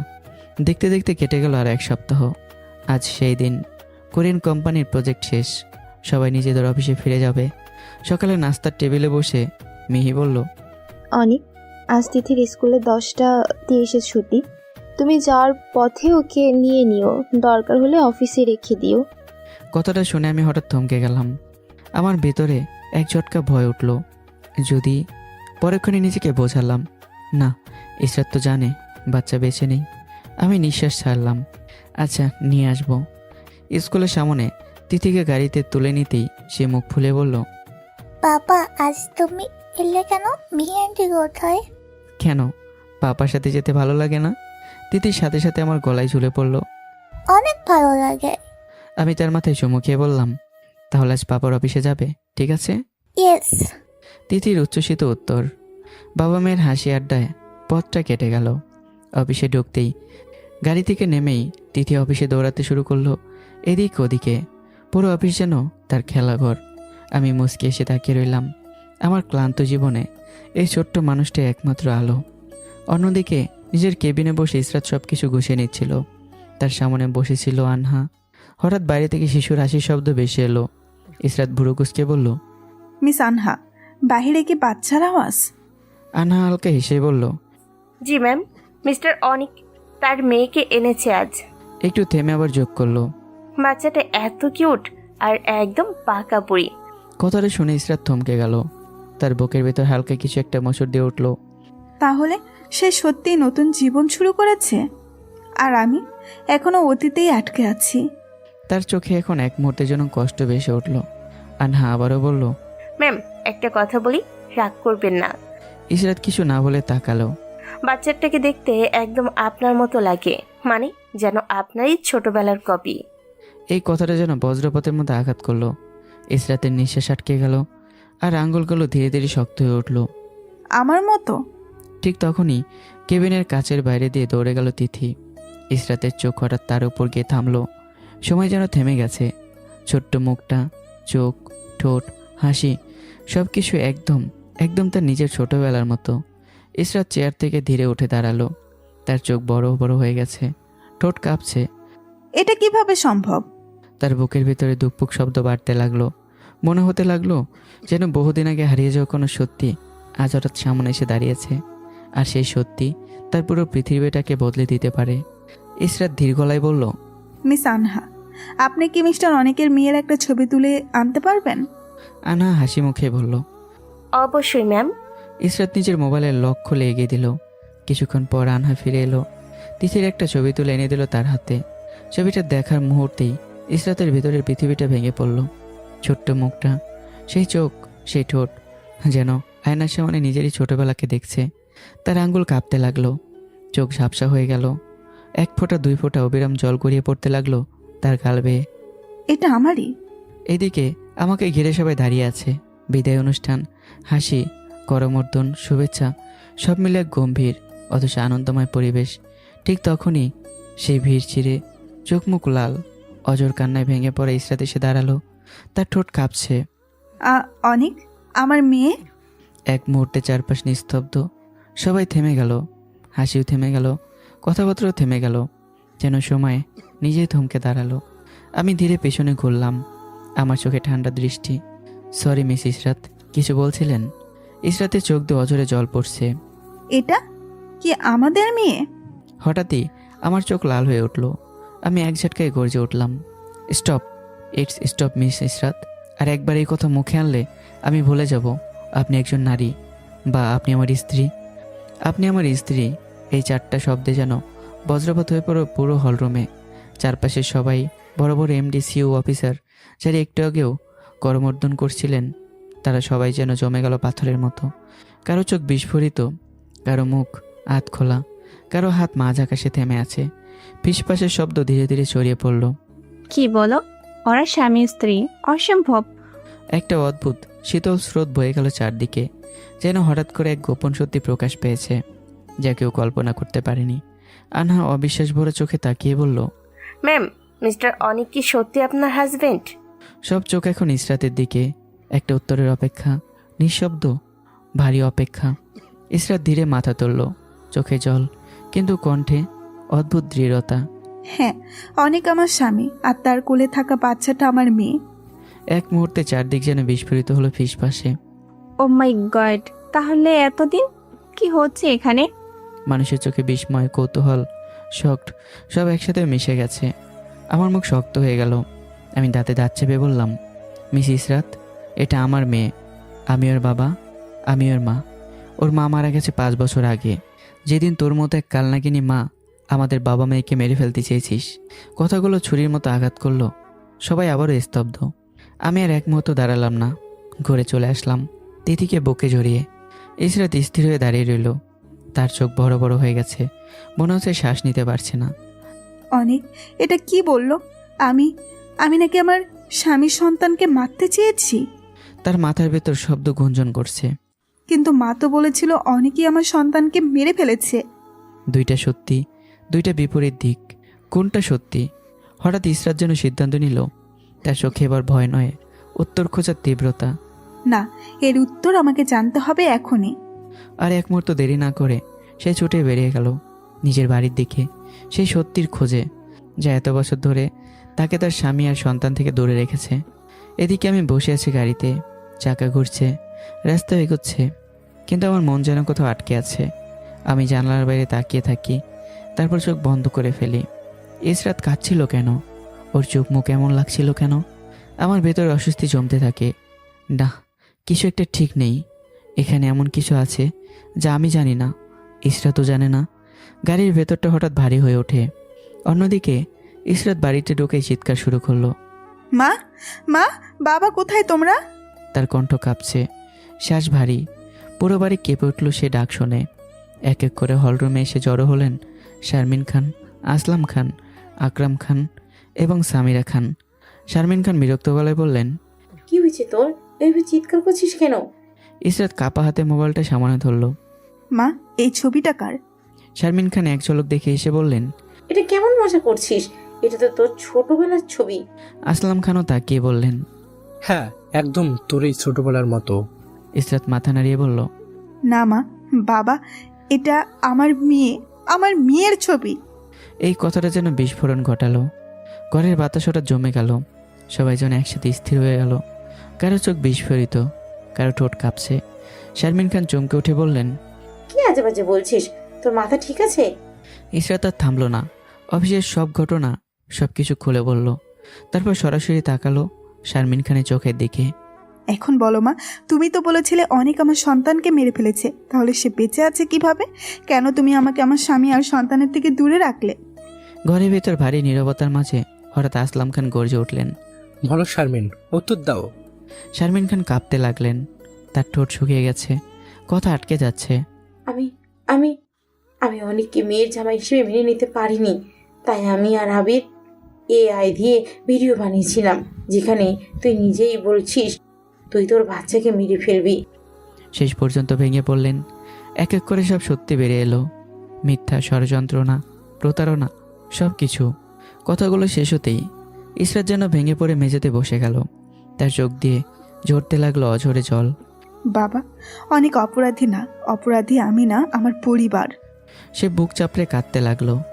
আমার মেয়ে, আমার সন্তান, আমি তাকে চিনতেও পারিনি। তার কণ্ঠ ভেঙে যাচ্ছে, চোখে পাগলামি ছাপ। আমি কি করে এত বড় ভুল করলাম? অন্যদিকে আমি এখনো গাড়িতে। হঠাৎ রাস্তার পাশে আমার চোখ আটকে গেল। একজন বৃদ্ধ, ছেঁড়া কাপড়, ক্লান্ত মুখ, হাত বাড়িয়ে ভিক্ষা করছে। আমার বুক ধুক করে উঠল। বাবা! আমি দ্রুত গাড়ি থেকে নেমে গেলাম, দৌড়ে গিয়ে সামনে দাঁড়ালাম।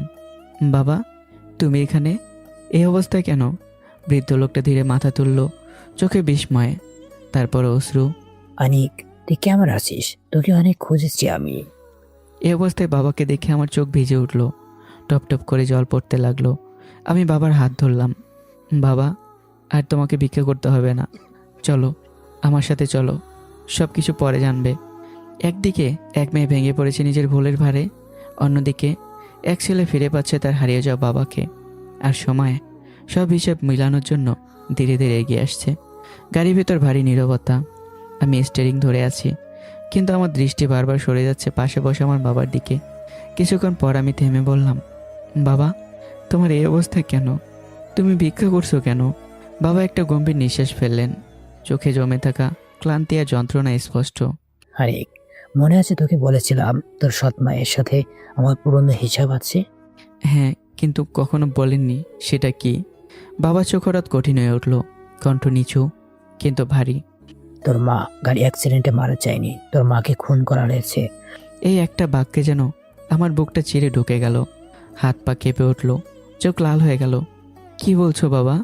বাবা ধীরে বললেন, তোর মা একটা ছোট বাচ্চাকে বাঁচিয়েছিল, যাকে কিছু মানুষ মারতে চেয়েছিল, আর সে মানুষগুলোর সাথে তোর মায়ের নিজের বড় বোন, মানে তোর বর্তমান সৎ মা, মিলে ওকে হত্যা করে। আমার চোখ দিয়ে পানি গড়িয়ে পড়তে লাগলো। বোন হয়ে বোনকে মারলো কেন? বাবা চোখ বন্ধ করে বললেন, তোর বড় খালা, তার প্রথম স্বামী রকি আর মুন্নার বাবা, তাকে নিজের পরকে লুকাতে খুন করে। এই সত্যিটা তোর মা জেনে গিয়েছিল, তাই ওকে সরিয়ে দেওয়া হয়। একটু থেমে আবারও বললেন, তারপর আমাকে ব্ল্যাকমেল করে আমাকে বিয়ে করতে বাধ্য করে। গাড়ির ভেতর নিঃশব্দ কান্না জমে উঠল। আমি দাঁতে দাঁত চেপে বললাম, সব হিসেব হবে বাবা, সব কিছুর হিসাব হবে। আমার কণ্ঠে এখন কাপড় নেই, শুধু প্রতিশোধের ঠান্ডা আগুন। তারপর নিজেকে সামলে জিজ্ঞাসা করলাম, কিন্তু তোমাকে নিজ বাড়ি থেকে বের করলো কিভাবে? বাবা একটু মৃদু হাসলেন, কিন্তু সেই হাসিতে শুধু তিক্ততা। আমি জানতাম একদিন এমন হবে, তাই ওই বাড়ি বন্দুক রেখে ব্যাংক থেকে 50 লক্ষ টাকা লোন নিয়েছিলাম, আর সে টাকা সব মিলিয়ে 1.5 কোটি টাকা তোকে দিয়েছিলাম। আমি মাথা নিচু করলাম, তাই আমি উঠে দাঁড়াতে পেরেছিলাম। বাবা আবারও বললেন, এখন হয়তো এই বাড়ি থেকে ওদের বের করে দিয়েছে ব্যাংকক। আমি ধীরে স্টিয়ারিং ধরলাম। এসব পরে দেখা যাবে বাবা, এখন তুমি আমার বাসায় যাবে, তারপর তোমাকে বাইরে নিয়ে গিয়ে চিকিৎসা করাবো। অন্যদিকে ইসরাত ভেঙে পড়েছে, তার চোখ লাল, কণ্ঠ ভাঙা। মা, এখন বলো আমি কিভাবে অনেকের সামনে দাঁড়াবো? তুমি আমার সংসারটা ভেঙে কি লাভ করলে? আজ আমি স্বামী ছাড়া, সন্তান ছাড়া। তার কান্না থামছে না। এই সময় সামিরা খান চুপচাপ সরে গিয়ে ফোনটা হাতে নিল, এক কোণে গিয়ে কল করলো। আবির? তারপর একে একে সব খুলে বলল, সত্যি, প্রকাশ, ইসরাতের জানা সব। ওপাশে কয়েক সেকেন্ড নীরবতা, তারপর আবিরের কণ্ঠ ভেসে এলো, শীতল কিন্তু ভয়ঙ্কর। বেমানগুলো টাকা নিয়ে কাজ করেনি মা। একটু থামলো, তারপর নিচু চাপা সরে বলল, এবার আমি নিজের হাতে ওই বাপ মেয়েকে শেষ করব। কথাটা শেষ হতেই চারপাশের বাতাসে যেন হিম হয়ে গেল। এদিকে আমি আমার বাবাকে হাসপাতালে ভর্তি করিয়ে সব প্রয়োজনীয় ব্যবস্থা করে বাসায় ফিরলাম। বাড়িতে ঢোকেই যেন আর নিজেকে ধরে রাখতে পারলাম না। তিথিকে বুকে জড়িয়ে সবাই বসে রইলাম, যেন ছোট্ট মানুষটাকে আঁকড়ে ধরে আমি বাঁচতে চাইছি। মিহি রান্নাঘর থেকে বেরিয়ে সে দৃশ্যটা দেখে থমকে গেল। কি হয়েছে? মন খারাপ? আমি কোনো উত্তর দিলাম না। হঠাৎ করে দাঁড়িয়ে মিহিকে শক্ত করে জড়িয়ে ধরলাম। এতদিনে এই প্রথমবার। মিহি বিস্ময়ে জমে গেল এক মুহূর্তে। তারপর ধীরে ধীরে সে আলিঙ্গন ফিরিয়ে দিল। তার চোখে জল এসে গেল। এতদিনের অপেক্ষা এক মুহূর্তে যেন স্পর্শ পেল। মিহি, ওরা যদি আমার তিথিকে আমার বুক থেকে ছিনিয়ে নেয়, তাহলে আমি কি নিয়ে বাঁচব? মিহির বুক কেঁপে উঠল। কি হয়েছে সব বলো আমাকে। আমি একে একে সব খুলে বললাম। ইসরাত, সত্যি প্রকাশ, অতীতের ষড়যন্ত্র আর এখনকার বিপদ। সব শুনে মিহির ভিতরে ভয় ঢুকে গেল। গভীর কিন্তু অজানা ভয়। কিন্তু সে ভয়কে চাপা দিয়ে সে আমার দিকে তাকালো। তার চোখে তখন এক অদ্ভুত দৃঢ়তা। আমি বেঁচে থাকতে তিথিকে কেউ ছুঁতেও পারবে না। নিতে হলে আমার লাশের উপর দিয়ে নিতে হবে। এই কথাগুলো শুনেই আমি নিঃশব্দে তাকিয়ে রইলাম তার দিকে। আমার মনে হলো এই মেয়েটা কোনো স্বার্থ ছাড়াই আমাকে আর আমার সন্তানকে এতটা ভালোবাসে। আমার ভেতরে কোথাও একটা নরম জায়গায় ভেঙে পড়তে শুরু করলো। অন্যদিকে ইসরাতের বাড়িতে ঝড়ের আগে নীরবতা যেন ভেঙে গেল। আবির এসে সোজা দাঁড়ালো ইসরাতের সামনে। তার চোখে অদ্ভুত আগুন। ইশরাত, তোর জন্য অনেক অপেক্ষা করেছি, এখন আর না। তুই আর এই বাড়ির বাইরে যাবি না। এই কথাটা শেষ হতেই ইসরাত যেন বদলে গেল। সে এক ঝটকা এগিয়ে গিয়ে আবিরের কলার চেপে ধরল। তার চোখ লাল, দৃষ্টি ভয়ঙ্কর। আবির ভাই, এতদিন তুমি একজন সাধারণ মেয়েকে দুর্বল ভেবেছ, তোমার সাইকো মেন্টালিটি দেখিয়েছ। আমি চুপ থেকেছি, কিন্তু এখন আমি আর সেই মেয়ে না। আমি এখন একটা মা। তার কণ্ঠে গর্জে উঠল। আমার সন্তানের জন্য তোকে হত্যা করতে দ্বিতীয়বার ভাববো না আমি। ঘরের বাতাস হঠাৎ জমে গেল। আবির থমকে গেল। তার চোখে প্রথমবারের মতো বিস্ময়। এই ইসরাত সে আগে কখনো দেখেনি। শারমিন খান, আসলাম খান, আকরাম খান, সামিরা খান সবাই স্তব্ধ হয়ে দাঁড়িয়ে আছে। কারো মুখে কথা নেই, কারো চোখে অবিশ্বাস। যেন তারা হঠাৎ করে এক অন্য মানুষকে দেখছে। একটা মেয়েকে নয়, একটা মাকে, যার চোখে ভয় নেই, শুধু আগুন। আবির কিছু বলতে যাবে, ঠিক তখনই আকরাম খান আর সামিরা খান ছুটে এসে তাকে টেনে ধরলো। চল চল এখান থেকে। তারা জোর করে আবিরকে নিজের রুমে নিয়ে যেতে লাগলো। আবির ছটফট করছে, চিৎকার করছে। ইশরাত, তুই ভাবিস আমি তোকে ছাড়বো? তোদের কাউকে আমি বাঁচতে দেব না। তার কণ্ঠে হুমকি, রাগ, উন্মাদনা। কিন্তু আজ সেই শব্দগুলো ইসরাতকে স্পর্শ করতেই পারল না। কারণ আজ সে শুধু ইসরাত না, আজ সে একজন মা। আর একজন মায়ের ভেতরে ভয় বলে কিচ্ছু থাকে না। ইসরাত বাবার সামনে দাঁড়িয়ে, চোখ দুটো লাল এবং ভাঙা কণ্ঠে, বাবা, এখন আমি কি করে অনেককে ফিরিয়ে আনবো? ও বিয়ে করেছে কিনা তাও জানি না। তার কথার ভেতরে ভয়, অনুশোচনা আর একরাশ অসহায়তা মিশে আছে। আসলাম খান ধীরে ধীরে তাকালেন, চোখে মমতা কিন্তু কণ্ঠে বাস্তবতা। যদিও বিয়ে করে থাকে তাহলে তোর কিছু করার নাই। তুই একে দোষও দিতে পারবি না, কারণ দোষটা কোথায় ছিল সেটা তুই এখন জানিস। এই কথাটা যেন ইসরাতের বুকের ভেতর আরও গভীর আঘাত করলো। সে দ্রুত বলল। আসলাম খানের মুখে এক ফোঁটা হাসি ফুটে উঠল, গর্ব মেশানো এক শান্ত হাসি। আমার খুব ভালো লাগছে, আমার মেয়েটা সত্যিই বড় হয়ে গেছে। তারপর একটু জোকে গম্ভীর স্বরে বলল, শোন, তুই আগে অনিকের ঠিকানা বের কর, তারপর সরাসরি তার বাসায় গিয়ে উঠবি। যত কষ্টই হোক সেই বাসা ছেড়ে আসবি না। প্রয়োজনে ওর পায়ে পড়ে থাকবি, কিন্তু ফিরবি না। ইসরাত একটু থমকালো। বাবা, এভাবে কি কাজ হবে? এবার শারমিন খান কথা বললেন। তোদের তো ডিভোর্স হয়নি, তাই 100% কাজ হবে। তার কণ্ঠে এবার আর কোনো অহংকার নেই, বরং নিজের ভুলের বোঝা। ইসরাত চুপ করে গেল। তার চোখে তখন একটাই লক্ষ্য, ফিরে পাওয়া। অন্যদিকে আমি আমার বাবার চিকিৎসা শুরু করিয়েছি। ডক্টর, ওষুধ, যত্ন কোনো কিছুতেই কমতি রাখছি না। এর মাঝে আমি খোঁজ নেই আমার সৎমার ভাইদের অবস্থা। জানতে পারি ব্যাংক থেকে নোটিশ পেয়ে গেছে। 2 মাসের মধ্যে 50 লাখ টাকা প্লাস লাভ না দিলে বাড়ি নিলামে উঠবে। আমি কিছুক্ষণ চুপ করে থাকি। আমার চোখে ভেসে ওঠে শৈশব, মায়ের মুখ, সেই বাড়ির প্রতিটি কোণ। এই বাড়িতে আম্মুর স্মৃতি আছে। আমি মনে মনে ঠিক করি বাড়িটা নিলামে উঠলে আমি নিজেই কিনে নেব। কিন্তু আমি শুধু এতেই থামিনি। নীরবে পরিকল্পনা করে রকির সব অবকর্মের প্রমাণ পুলিশের কাছে পৌঁছে দেই। কিছুদিনের মধ্যেই পুলিশ এসে রকিকে গ্রেপ্তার করে, মাদকসহ। ঘরের ভেতরে তখন বিশৃঙ্খলা। আলেয়া বেগম মাথায় হাত দিয়ে বসে পড়ে। আমাদের পরিবারে কারো বদ নজর পড়েছে। আমাদের পথে বসার সময় হয়ে গেছে। অন্যদিকে ইসরাত আমার ঠিকানা খুঁজে বের করার জন্য মরিয়া হয়ে উঠছে। শেষ পর্যন্ত তথ্য পায়, কিন্তু সরাসরি বাসার ঠিকানা নয়, শুধু অফিসের। সে ফিরে এসে বাবাকে বলে, বাবা, যদি এর মধ্যে আবির ওদের খুঁজে পেয়ে যায়, কিছু করে ফেলে? আসলাম খান শান্তভাবে বললেন, তুই চিন্তা করিস না, আমি চুলদারি এমনি ফাঁকিনি। আবিরের ব্যবস্থা আমি করে রেখেছি। ইসরাত কিছুটা স্বস্তি পেল, তার ভেতরের অস্থিরতা কমল না। পরদিন সে চলে গেল সে কোরিয়ান কোম্পানির অফিসে। রিসিপশন, ম্যানেজমেন্ট সব জায়গায় খুলল। অবশেষে আমার অফিসের ঠিকানা পেল, কিন্তু বাসার ঠিকানা। সরি ম্যাম, এটা আমরা শেয়ার করতে পারবো না। ইসরাত কিছুক্ষণ স্থির দাঁড়িয়ে রইল, আর চোখে তখন একটাই জেদ তার। ঠিকানা না দিলে কি হয়েছে? আমি খুঁজে নেব। আমি এবার আর হারাবো না। ইসরাত গাড়িতে বসে আছে, গাড়ি চলছে, রাস্তায় এগোচ্ছে, কিন্তু তার মনে হচ্ছে এই পথের যেন কোনো শেষ নেই। প্রতিটি সিগন্যাল যেন সময়কে থামিয়ে দিচ্ছে। মাত্র 2 মিনিটের ট্রাফিক লাইট তার কাছে মনে হচ্ছে কয়েক ঘন্টার বন্দিত্ব। তার বুকের ভেতর হৃদস্পন্দন দুক দুক দুক করছে। প্রতিটা শব্দে যেন তার অস্থিরতাকে আরও বাড়িয়ে দিচ্ছে। অপেক্ষা মানুষকে সবচেয়ে বেশি অসহায় করে দেয়। মৃত্যু একবারই শেষ করে দেয় সব, কিন্তু অপেক্ষা ধীরে ধীরে ভেতরটা পুড়িয়ে দেয়। যে অপেক্ষার কোনো নিশ্চয়তা নেই, সেটাই সবচেয়ে ভয়ঙ্কর। ইসরাত জানে না সে কি পাবে নাকি আবারও হারাবে, তবুও সে ছুটছে, কারণ এ অপেক্ষার শেষে আছে তার সব কিছু। অবশেষে গাড়ি এসে থামল তিথি গ্রুপ অফ কোম্পানির সামনে। ইসরাত প্রায় দৌড়ে ঢুকে গেল ভেতরে। রিসিপশনে গিয়ে কাপা গলায় বলল, মিস্টার অনেক আছেন? রিসিপশনিস্ট ভদ্রভাবে বলল, সরি ম্যাম, স্যার আজকে অফিসে আসেননি। এই একটা কথায় ইসরাতের বুক যেন হালকা হয়ে আবারও ভারী হয়ে গেল। সে তাড়াতাড়ি বলল, তার বাসার ঠিকানাটা? দুঃখিত ম্যাম, আমরা সেটা শেয়ার করতে পারবো না। ইসরাত কিছুক্ষণ দাঁড়িয়ে রইল নিরাশ চোখে। মনে হচ্ছিল আবারও সে দেরি করে ফেলল। ঠিক তখনই পাশে দাঁড়িয়ে থাকা এক বৃদ্ধ লোকের কথা কানে এলো। আমি তো স্যারের ড্রাইভার। ইসরাত যেন হঠাৎ আশার আলো দেখল। সে দ্রুত এগিয়ে গিয়ে জিজ্ঞাসা করলো, চাচা, আপনি কি আমাকে স্যারের বাসার ঠিকানাটা বলবেন? বৃদ্ধ লোকটি একটু তাকিয়ে তার মুখের অসহায়তা দেখে শেষমেশ ঠিকানাটা বলে দিল। ইসরাত আর এক মুহূর্ত নষ্ট করলো না। সে দ্রুত গাড়িতে উঠে বসলো।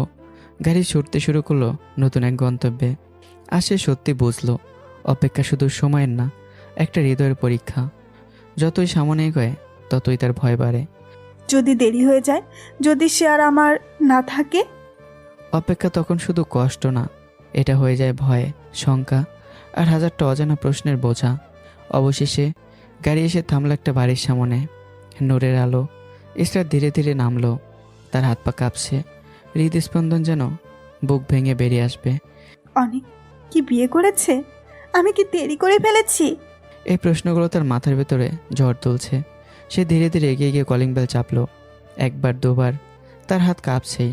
কিছুক্ষণ পর দরজা খুলল একজন মেয়ে, শান্ত মুখ, কোমল চোখ। জি, কি আপনি? কি চান? ইসরাত তাকিয়ে রইল। তার গলা শুকিয়ে গেছে। আমি অনেককে চাই, কিন্তু আপনি কে? মেয়েটা মিহি এক মুহূর্তে থমকে গেল। তার চোখে বিস্ময়ে। এই মুখ একেবারে তিথির মতো। তার ভেতরে সন্দেহ জাগলো। এই কি তিথির মা? তবুও নিজেকে সামলে নিয়ে বলল, আমি অনেকের স্ত্রী, মিহি আহমেদ। এই কথাটা যেন বজ্রপাতের মতো পড়ল ইসরাতের ওপর। তার পায়ের নিচের মাটি যেন সরে গেল। ঠিক তখনই ভেতর থেকে, মিহি, কে এসেছে? সময় থমকে গেল। দরজার ওপাশে একটা অতীত দাঁড়িয়ে, আর ভেতরে একটা বর্তমান। এবার মুখোমুখি হওয়ার পালা। আমি অনেকের স্ত্রী। এই একটা বাক্য যেন বজ্রপাতের মতো হয়ে নামলো ইসরাতের ওপর। তার পায়ের নিচের মাটি সরে গেল। শরীর থরথর করে কেঁপে উঠল। শ্বাস আটকে এলো বুকের ভেতর। চারপাশে সবকিছু যেন ঝাপসা হয়ে গেল। মনের ভেতর ভাঙ্গা স্বরে সে নিজেকে প্রশ্ন করলো, তাহলে আমার শেষ ভরসাটুকুও শেষ হয়ে গেল? আমি কি আর কখনো আমার স্বামী আর আমার সন্তানকে ফিরে পাবো না? এক মুহূর্তের জন্য সে হার মানতে যাচ্ছিল, কিন্তু পরক্ষণেই তার ভেতরে সেই মা জেগে উঠল।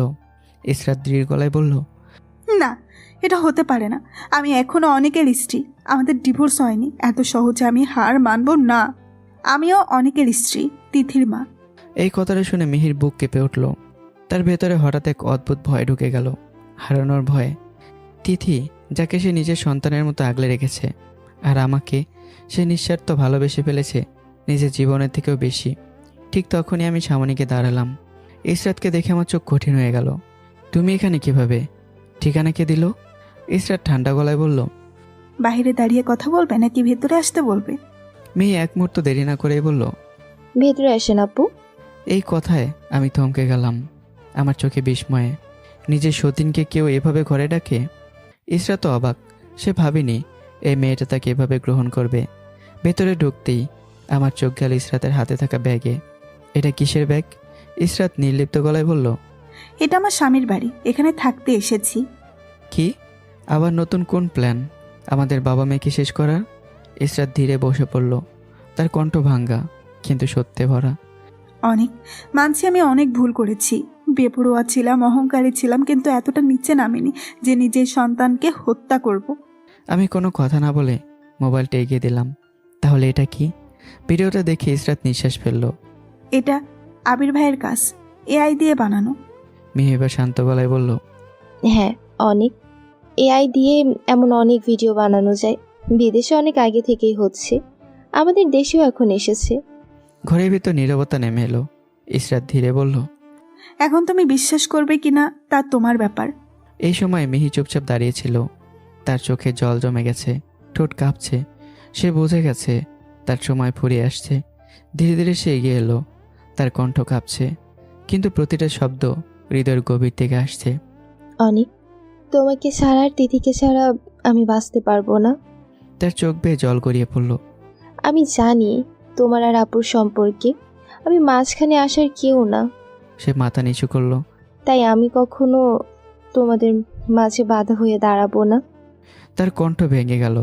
তুমি চাইলে আমাকে এই বাড়ির একজন কাজের মেয়ে থাকবো। একটা তীব্র নিঃশ্বাস নিল। আমি কোনো দিন স্ত্রী হিসেবে অধিকার চাইব না, কোনো দাবি করব না। তার চোখ ভিজে উঠল। দূরে থেকে শুধু তোমাকে দেখব, আর আমার তিথিকে, ওর হাসি, ওর ছোট ছোট কথা, এগুলো নিয়েই আমি বাকি জীবনটা কাটিয়ে দিব। তার কণ্ঠও থেমে গেল। ঘরের বাতাস ভারী হয়ে উঠল। এই ভালোবাসা স্বার্থহীন, নিঃশব্দ, ত্যাগে ভরা। আমি স্থির হয়ে দাঁড়িয়েছিলাম। আমার চোখ ভিজে গেছে। অজান্তেই মিহির প্রতিটা শব্দ আমার বুকের ভিতর আঘাত করছিল। আমি কখনো ভাবিনি কেউ আমাকে এতটা নিঃস্বার্থভাবে ভালোবাসতে পারে। আমার হাত পা কাঁপতে লাগলো। চোখের কোণে জল জমে ধীরে ধীরে গড়িয়ে পড়ল। একদিক অতীত ফিরে এসেছে তার প্রাপ্য দাবি নিয়ে, অন্যদিকে বর্তমান দাঁড়িয়ে আছে নিঃস্বার্থ ভালোবাসা হয়ে। ইসরাতের মনের মধ্যে এবার কঠিন ভয় ঢুকে যায়। না, হারানোর ভয় না, মিহির ভালোবাসার কাছে পরাজয়ের ভয়। কারণ মিহির ভালোবাসাটা একেবারে নিঃস্বার্থ। আমি হঠাৎ করেই বললাম, মিহি তুমি যাও, এখন এখান থেকে যাও। কথাটা যেন ছুরি হয়ে বেঁধল। মিহি একবার তাকালো আমার দিকে, তারপর ইসরাতের দিকে। তার চোখে জল টলমলো করছে, ঠোঁট কাঁপছে, কিন্তু কিছু বলল না। নীরবে ঘুরে দাঁড়ালো।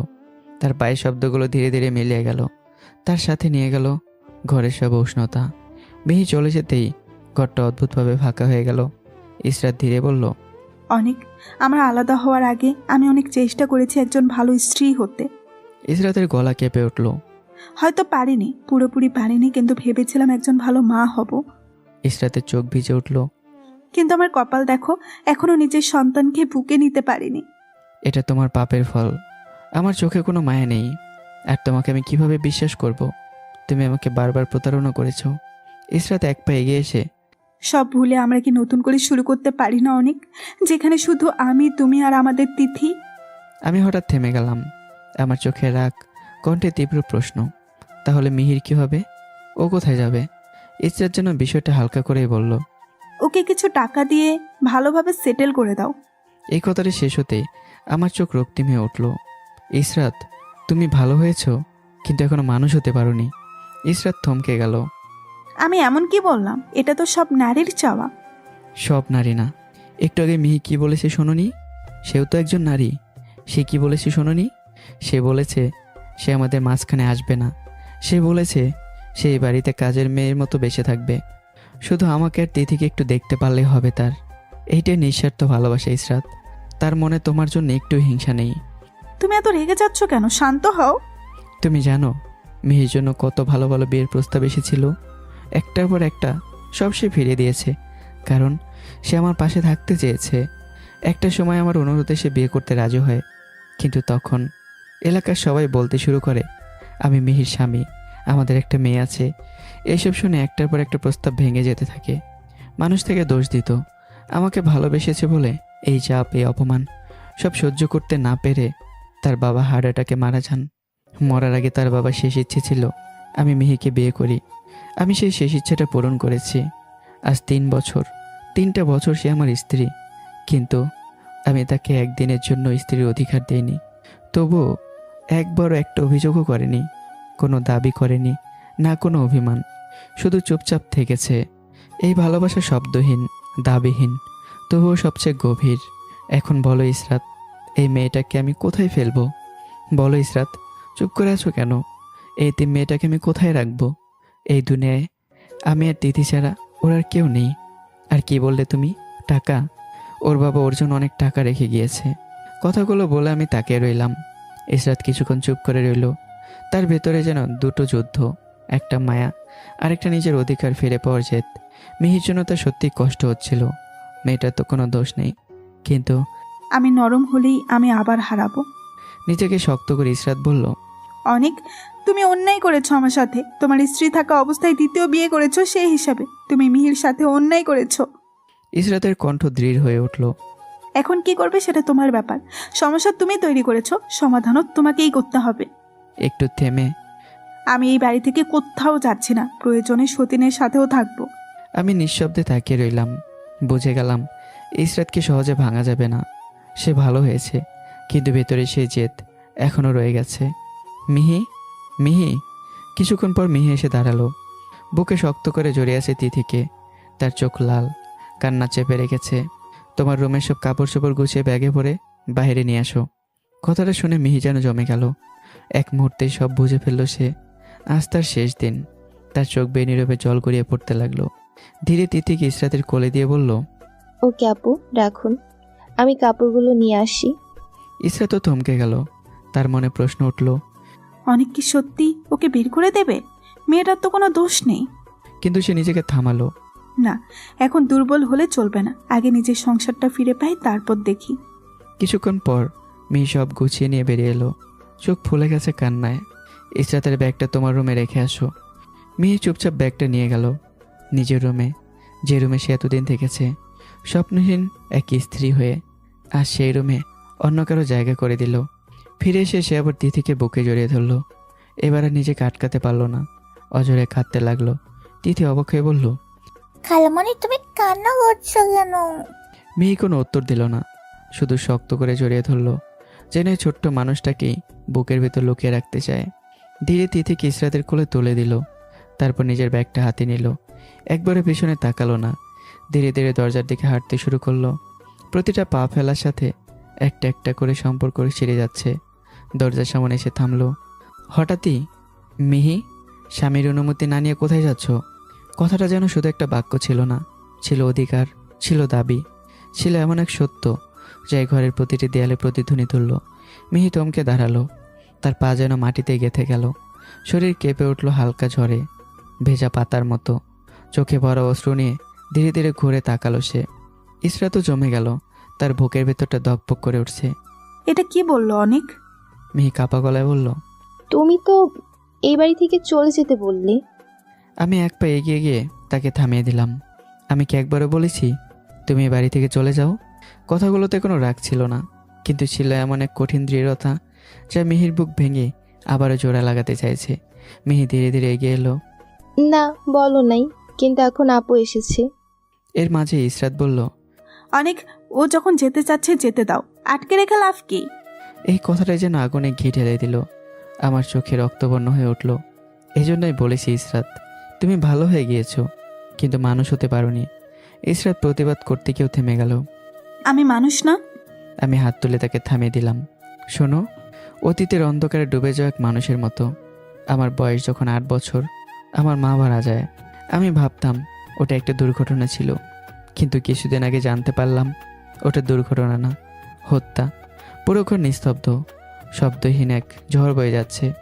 আমার সৎমা ছিল আমার নিজের খালা, মায়ের বড় বোনই তার নির্যাতন। তারপর ধীরে ধীরে নিজের শার্ট খুলে ফেললাম। দেখো ইসরাত, তুমি আমার সাথে কত রাত কাটিয়েছো, কিন্তু এই পিঠ কখনো দেখেছিলে? পিঠটা উন্মুক্ত হতেই সময় যেন থমকে গেল। ইসরাতের চোখ বিস্ফোরিত। তার সামনে দাঁড়িয়ে আছে একটা মানুষ না, একটা জীবন্ত ক্ষত।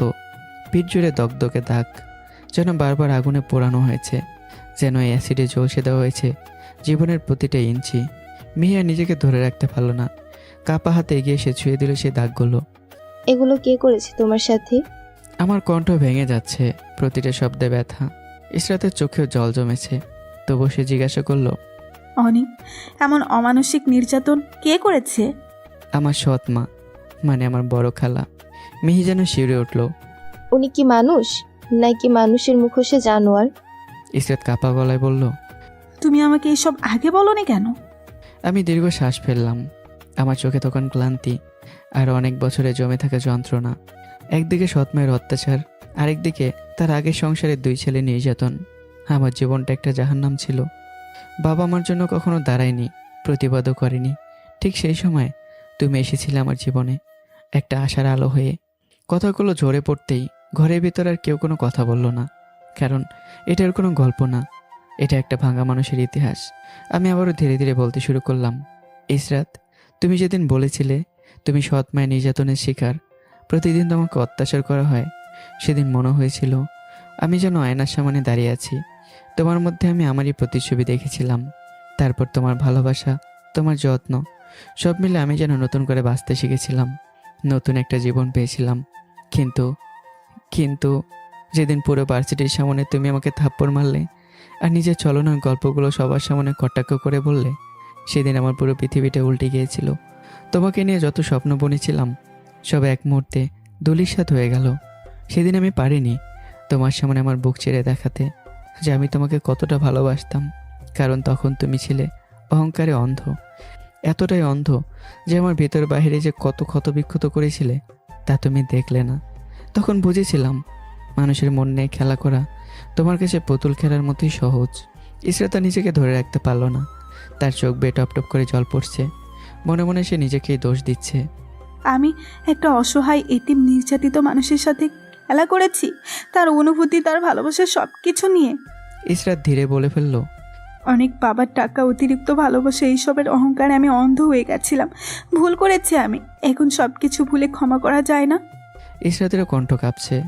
তুমি একবার না বারবার আমার সাথে ছলনা করেছো, এমনভাবে যে সেটা শুধু ভুল না, একটা গভীর ক্ষত। তুমি যখন সত্যি সত্যি বদলে গেলে তখন আমি তোমাকে বিশ্বাস করতে পারিনি।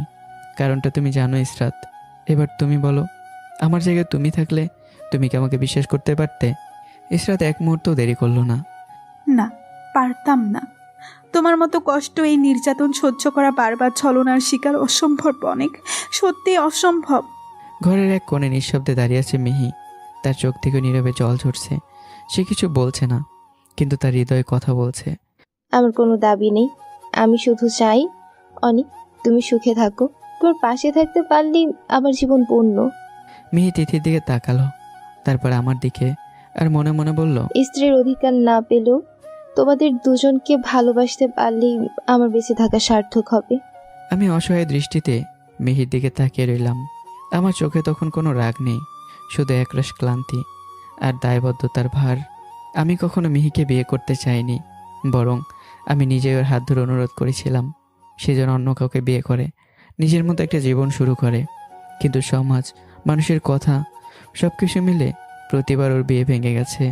সবাই বলছে ও নাকি আমার স্ত্রী, আর তিথি নাকি ওর সন্তান। বলো তো ইসরাত, স্বামী সন্তান আছে এমন মেয়েকে কে বিয়ে করতে চাইবে? শেষে মিহির বাবা স্ট্রোকে মারা যাওয়ার আগে আমার হাত ধরে বলেছিল, মেয়েটাকে তুই দেখে রাখিস, তুই ওকে বিয়ে কর। এই দুনিয়ায় আমি আর তিথি ছাড়া মিহির আর কেউ নেই। সে এখন সত্যি একটা ইতিম, অসহায় মেয়ে। এখন বলো ইসরাত, এখানে মিহির অপরাধটা কোথায়? ইসরাতের চোখ বেয়ে অশ্রু গড়িয়ে পড়ছে। সে মাথা নিচু করে বলল, হ্যাঁ, মিহির কোনো অপরাধ নেই। কিন্তু পরক্ষণে তার কণ্ঠে আবার সেই জেদ। তবু ওকে বলো, ও যেন নিজের মতো করে নতুন জীবন শুরু করে। তারপর ভেঙে পড়া গলায়, আর অনেক, আমাকে কি ক্ষমা করা যায় না? ক্ষমা করেছি বলেই তুমি এখন এই বাড়িতে আছো। ক্ষমা করেছি বলেই মিহি এই বাড়ির বউ হয়েও নিজের রুম ছেড়ে দিয়েছে তোমার জন্য। এর চেয়ে বেশি কিছু আশা করো না। কথাগুলো যেন দেয়ালের মতো দাঁড়িয়ে গেল ইসরাতের সামনে। সে চুপ করে গেল, কারণ সে জানে এতটুকু যদি হারায় তাহলে আর কিছুই থাকবে না। আমি এবার মিহির দিকে তাকিয়ে বললাম, আমি কি মুখে একবারে বলেছি তুমি বাড়ি ছেড়ে চলে যাও? মিহি ধীরেই বলল, না, কিন্তু তুমি রুমটা আপুকে দিলে, আমাকে কাপড় গুছাতে বললে। তার সরল উত্তরে ঘরে সবাই যেন থেমে গেল। ইসরাত অবাক হয়ে তাকিয়ে রইল, মনে মনে ভাবল, মেয়েটা অনেকের কতটা সম্মান করে। আমি ভালোবেসেছি কিন্তু সম্মান করতে পারিনি। আমি ধীরে এগিয়ে গেলাম মিহির সামনে। শোনো, আমার অনুমতি ছাড়া এই বাড়ি থেকে বের হওয়ার চেষ্টা করলে পা ভেঙে দেব, আর বেশি বুঝলে একটা থাপ্পড়ে দাঁত ফেলে দেব। এরপর আমি মিহির হাতের ব্যাগটা নিয়ে নিলাম। তারপর বললাম, ইসরাত, তুমি মিহির রুমে থাকবে, আর মিহি, তুমি এখন থেকে আমার রুমে থাকবে আমার সাথে। এই কথাটাই যেন বজ্রপাত। ইসরাতে স্তব্ধ হয়ে গেল। তার চোখ বড় হয়ে উঠল। অহংকার, অবাক হওয়ার কষ্ট সব মিশে এক অদ্ভুত অনুভূতি। আর আমি ভেতরে ভেতরে ভাবলাম, ইসরাত, তুমি এখনো বদলাওনি পুরোপুরি। ভালো হয়েছো, কিন্তু ভালো মানুষ হওয়া এখনো বাকি। তোমার মধ্যে মানুষত্ব ছিটে ফোটাও নেই। ঘরের ভেতর আবারও নেমে এলো নীরবতা, কিন্তু নীরবতার ভেতরেই শুরু হলো নতুন এক ঝড়।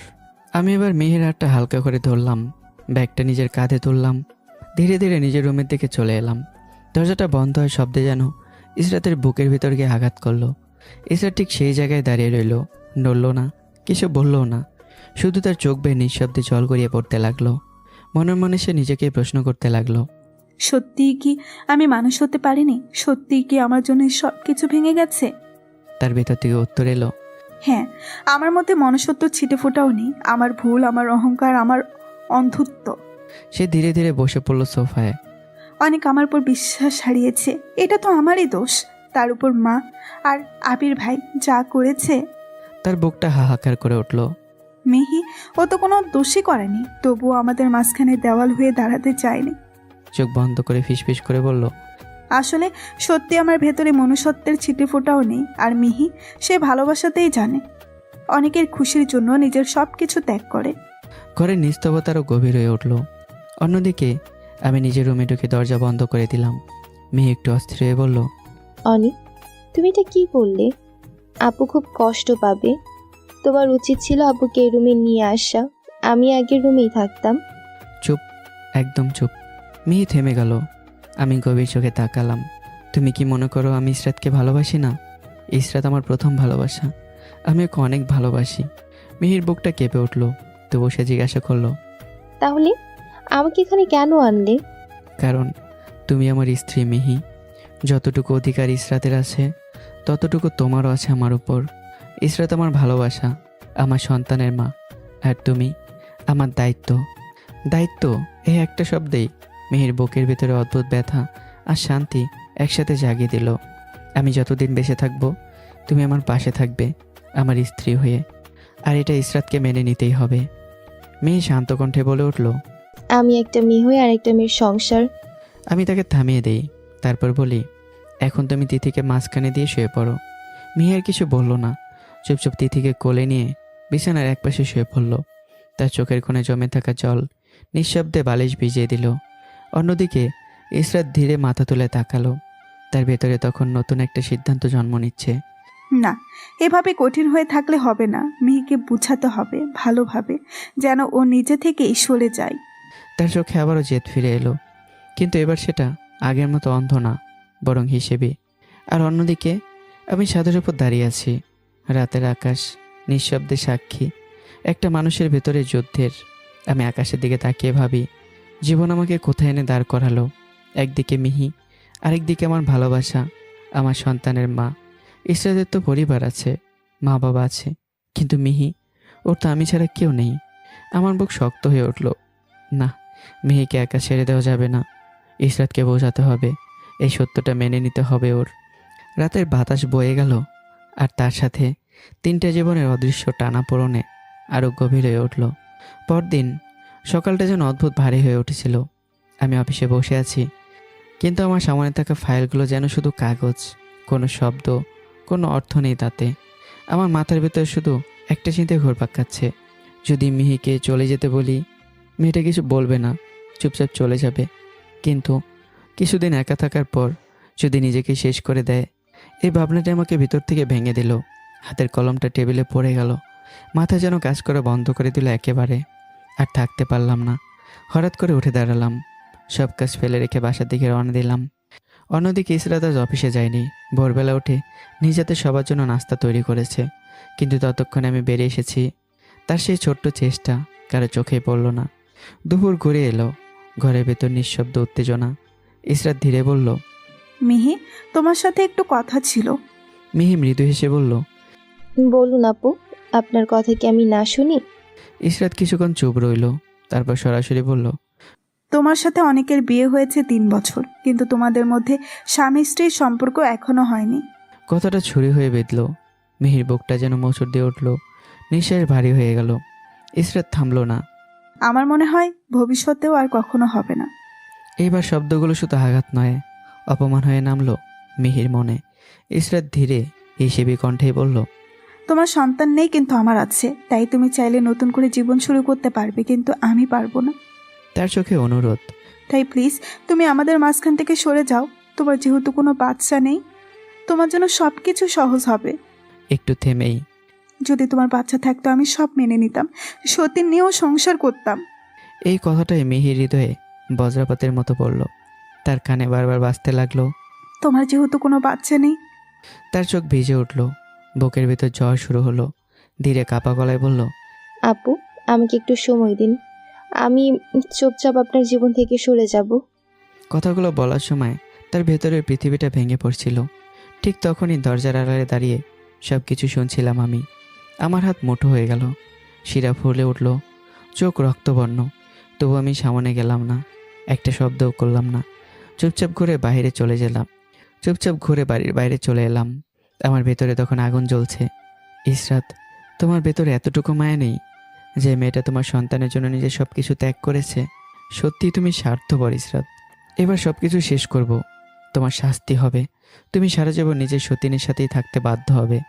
আকাশটা যেন হঠাৎ অন্ধকার হয়ে এলো, কারণ এই সিদ্ধান্ত শুধু প্রতিশোধ না, এটা 3টা জীবনের ভবিষ্যৎ বদলে দেওয়ার শুরু। রাতে সবাই এক টেবিলে বসে খাবার খাচ্ছি, চারপাশে নীরবতা, শুধু থালা শব্দ, কিন্তু কারো মুখে কোনো কথা নেই। খাবার শেষে ইসরাত ধীরে বলল, অনেক, তিথি আজ আমার সাথে থাকুক।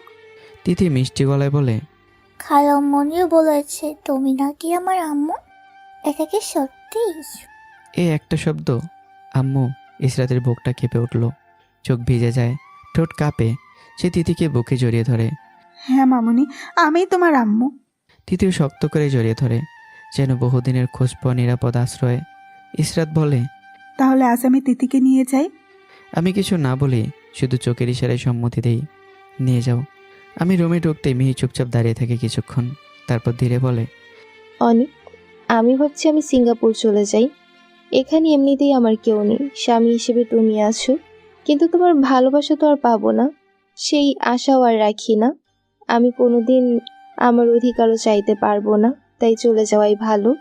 তুমি আর ইসরাত আপু ভালো থেকো। কথাগুলো বলার সময় তার গলা বারবার কেঁপে উঠেছে, চোখের কোণে জমে থাকা জল সে লুকোতেই পারছে না। আমি চুপ করে শুনছিলাম। আমার চোখ ধীরে ধীরে গভীর হয়ে উঠল। আমি বুঝি এই মেয়েটা সত্যিই চলে যেতে প্রস্তুত, শুধু আমার সুখের জন্য। তারপর আমি হঠাৎ করে এগিয়ে যাই তার দিকে, একটুও সময় না নিয়ে, কোনো কথা না বলে মিহির ঠোঁট নিজের দখলে নিয়ে নেই। মুহূর্তে জমে যায় মিহি, তার শরীর কেঁপে ওঠে, হাত কাঁপে। 3 বছর, 3টা বছর দীর্ঘ অপেক্ষা। আজ প্রথমবার স্বামীর এই স্পর্শ পেয়েছে। সে প্রথমে থামানোর চেষ্টা করে, কিন্তু বড়ক্ষণে চোখ বন্ধ করে নেয়। মনে হয় এই মুহূর্তটার কথা চিন্তা করেই পুরো জীবন কাটিয়ে দেবে সিঙ্গাপুরে। আমি ধীরে ধীরে তাকে কাছে টেনে নেই। কোনো তাড়াহুড়ো নেই, কোনো লোভ নেই, শুধু আছে যত্ন আর গভীর স্বীকৃতি। আমি মিহির কপালে চুমু দেই, চোখের কোণে জমে থাকা জল মুছে দেই। এতদিন তোমাকে আমি শুধু কষ্ট দিয়েছি, আজ একটু হলেও তোমার প্রাপ্যটা দিতে চাই। ঘরের আলো নিভু নিভু, বাইরে হালকা বাতাসে পর্দা দুলছে। মিহি এখন আমার খুব কাছে, যেন একটু নড়লেই সব ভেঙে যাবে, এই ভয় কাজ করছে তার ভেতরে। আমি ধীরে ধীরে তার মুখটা 2 হাতে তুলে ধরলাম, চোখের দিকে তাকালাম। সেই চোখে ভয় আছে, ভালোবাসা আছে, আবার হারানোর আতঙ্কও আছে। এতদিন তুমি শুধু দিয়েছো মিহি, আজ একটু নিতে শেখো। মিহি কাপা গলায় বলল, দেরি হলেও আমি অপেক্ষা করতে রাজি ছিলাম। সে মাথা রাখে আমার বুকে, শুনতে পায় আমার হৃদস্পন্দন, যেন এই শব্দটাই তার বেঁচে থাকার কারণ। আমি তার চুলে হাত বুলাই, আস্তে করে তাকে জড়িয়ে ধরি। তুমি কোথাও যাবে না, শুনেছ? আমি থাকতে তোমাকে কোথাও যেতে হবে না। মিহির চোখ বেয়ে জল গড়িয়ে পড়ে, কিন্তু আজকের কান্না কষ্টের না, এটা পূর্ণতার কান্না। রাতটা ধীরে ধীরে গভীর হয়, বাইরে পৃথিবী থেমে যায়। ভেতরে দুইটা ভাঙা মানুষ একটা সম্পর্কে সত্যি করে বাঁচাতে শুরু করে। এটা শুধু স্বামী স্ত্রীর মিলন না, এটা ছিল অপেক্ষার পর প্রাপ্তি, নিঃস্বার্থ ভালোবাসার স্বীকৃতি। এইভাবে এই ভালোবাসার সাগরে ডুবে যাই আমিও মিহি, একটা পবিত্র বৈধ আর গভীর সম্পর্কের বন্ধনে। এইভাবেই কাটতে থাকে ইসরাত, মিহি আর আমার দিনগুলো, এক অদৃশ্য চাপ অস্থিরতার মধ্য দিয়ে। বাইরে থেকে সব কিছু স্বাভাবিক, কিন্তু ভেতরে ভেতরে তিনটা মানুষের জীবনে যেন নিঃশব্দে ভেঙে চুরমার হয়ে যাচ্ছে। ইসরাত সুযোগ পেলে কৌশলে মিহিকে বোঝাতে চায় চলে যেতে, আমাদের জীবন থেকে সরে দাঁড়াতে। আর এইসব নিঃশব্দে কথোপকথন, চাপা দীর্ঘশ্বাস সব আড়াল থেকে শুনে ফেলে আমি, কিন্তু কিছু বলি না, কারণ কখনো কখনো নীরবতায় সবচেয়ে বড় ঝড় লুকিয়ে রাখে। মিহিও চেষ্টা করে, সত্যিই চেষ্টা করে চলে যেতে, কিন্তু আমার সেই কঠিন চোখ, সে এক কথার ভয় তাকে আটকে দেয়। শুধু শরীর না, মনকেও বেঁধে রাখে। এইভাবে কেটে যায় দীর্ঘ 2টা মাস। এই 2 মাসে অনেক কিছু বদলে যায়।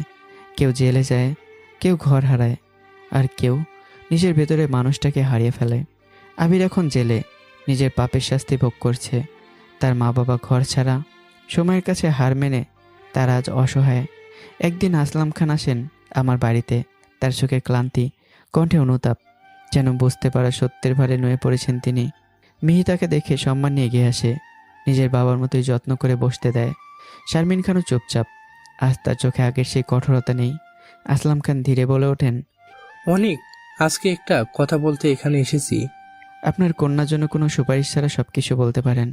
এই কথার আঘাতে মুহূর্তের জন্য থমকে যান আসলাম খান, তবুও নিজেকে সামলে নেন।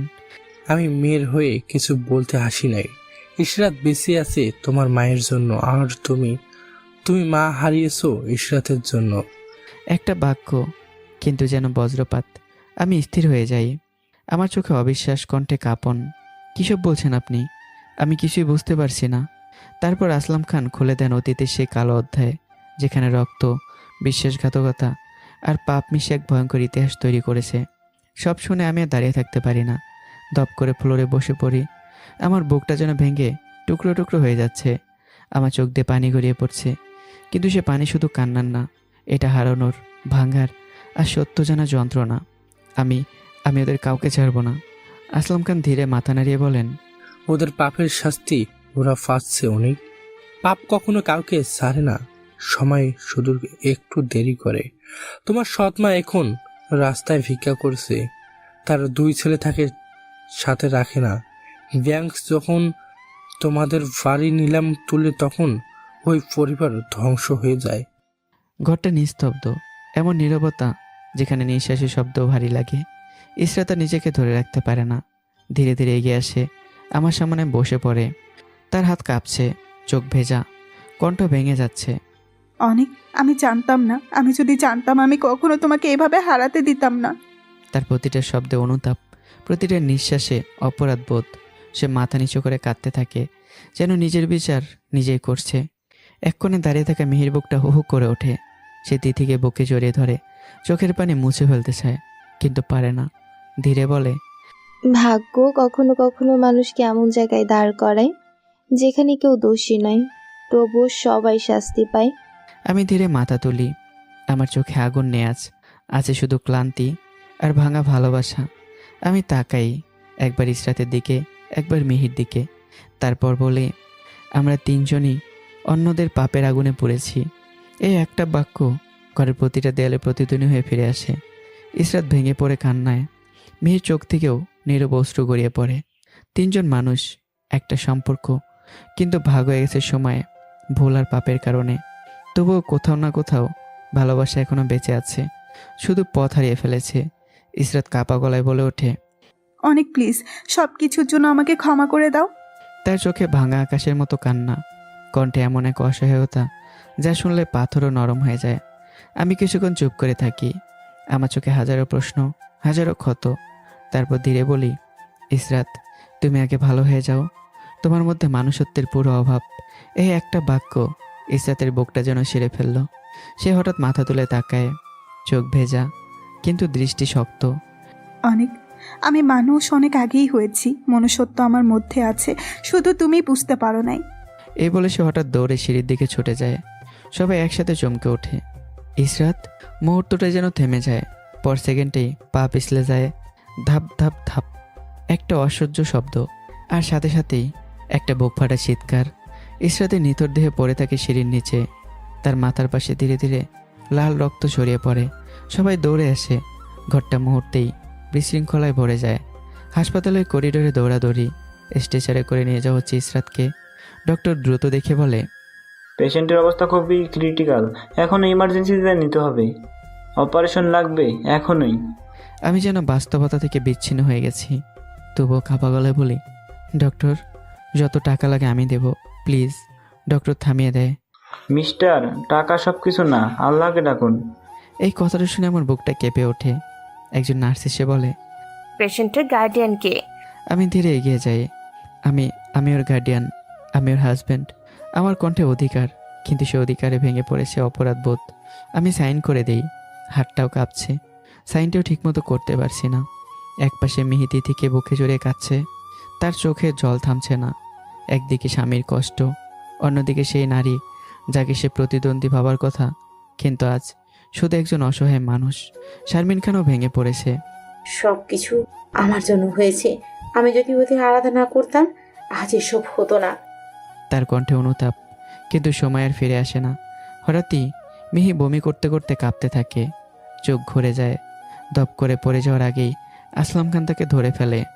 অনিক, তাড়াতাড়ি এদিকে আয়। আমি ছুটে যাই। কি হয়েছে মিহির? আমারও চোখে আতঙ্ক। আজ যেন একসাথে সব কিছু ভেঙে পড়ছে। মিহিকে আলাদা কেবিনে নেওয়া হলো। কিছুক্ষণ পর একজন মহিলা ডক্টর বেরিয়ে আসে। এই রোগীর হাজবেন্ডকে? আমি এগিয়ে গিয়ে বলি, জি আমি। পাশে দাঁড়িয়ে থাকা নার্সরা অবাক হয়ে তাকিয়ে থাকে। তাদের চোখে অদ্ভুত প্রশ্ন। কি, এই বেটা দুই বউ একসাথে রাখে?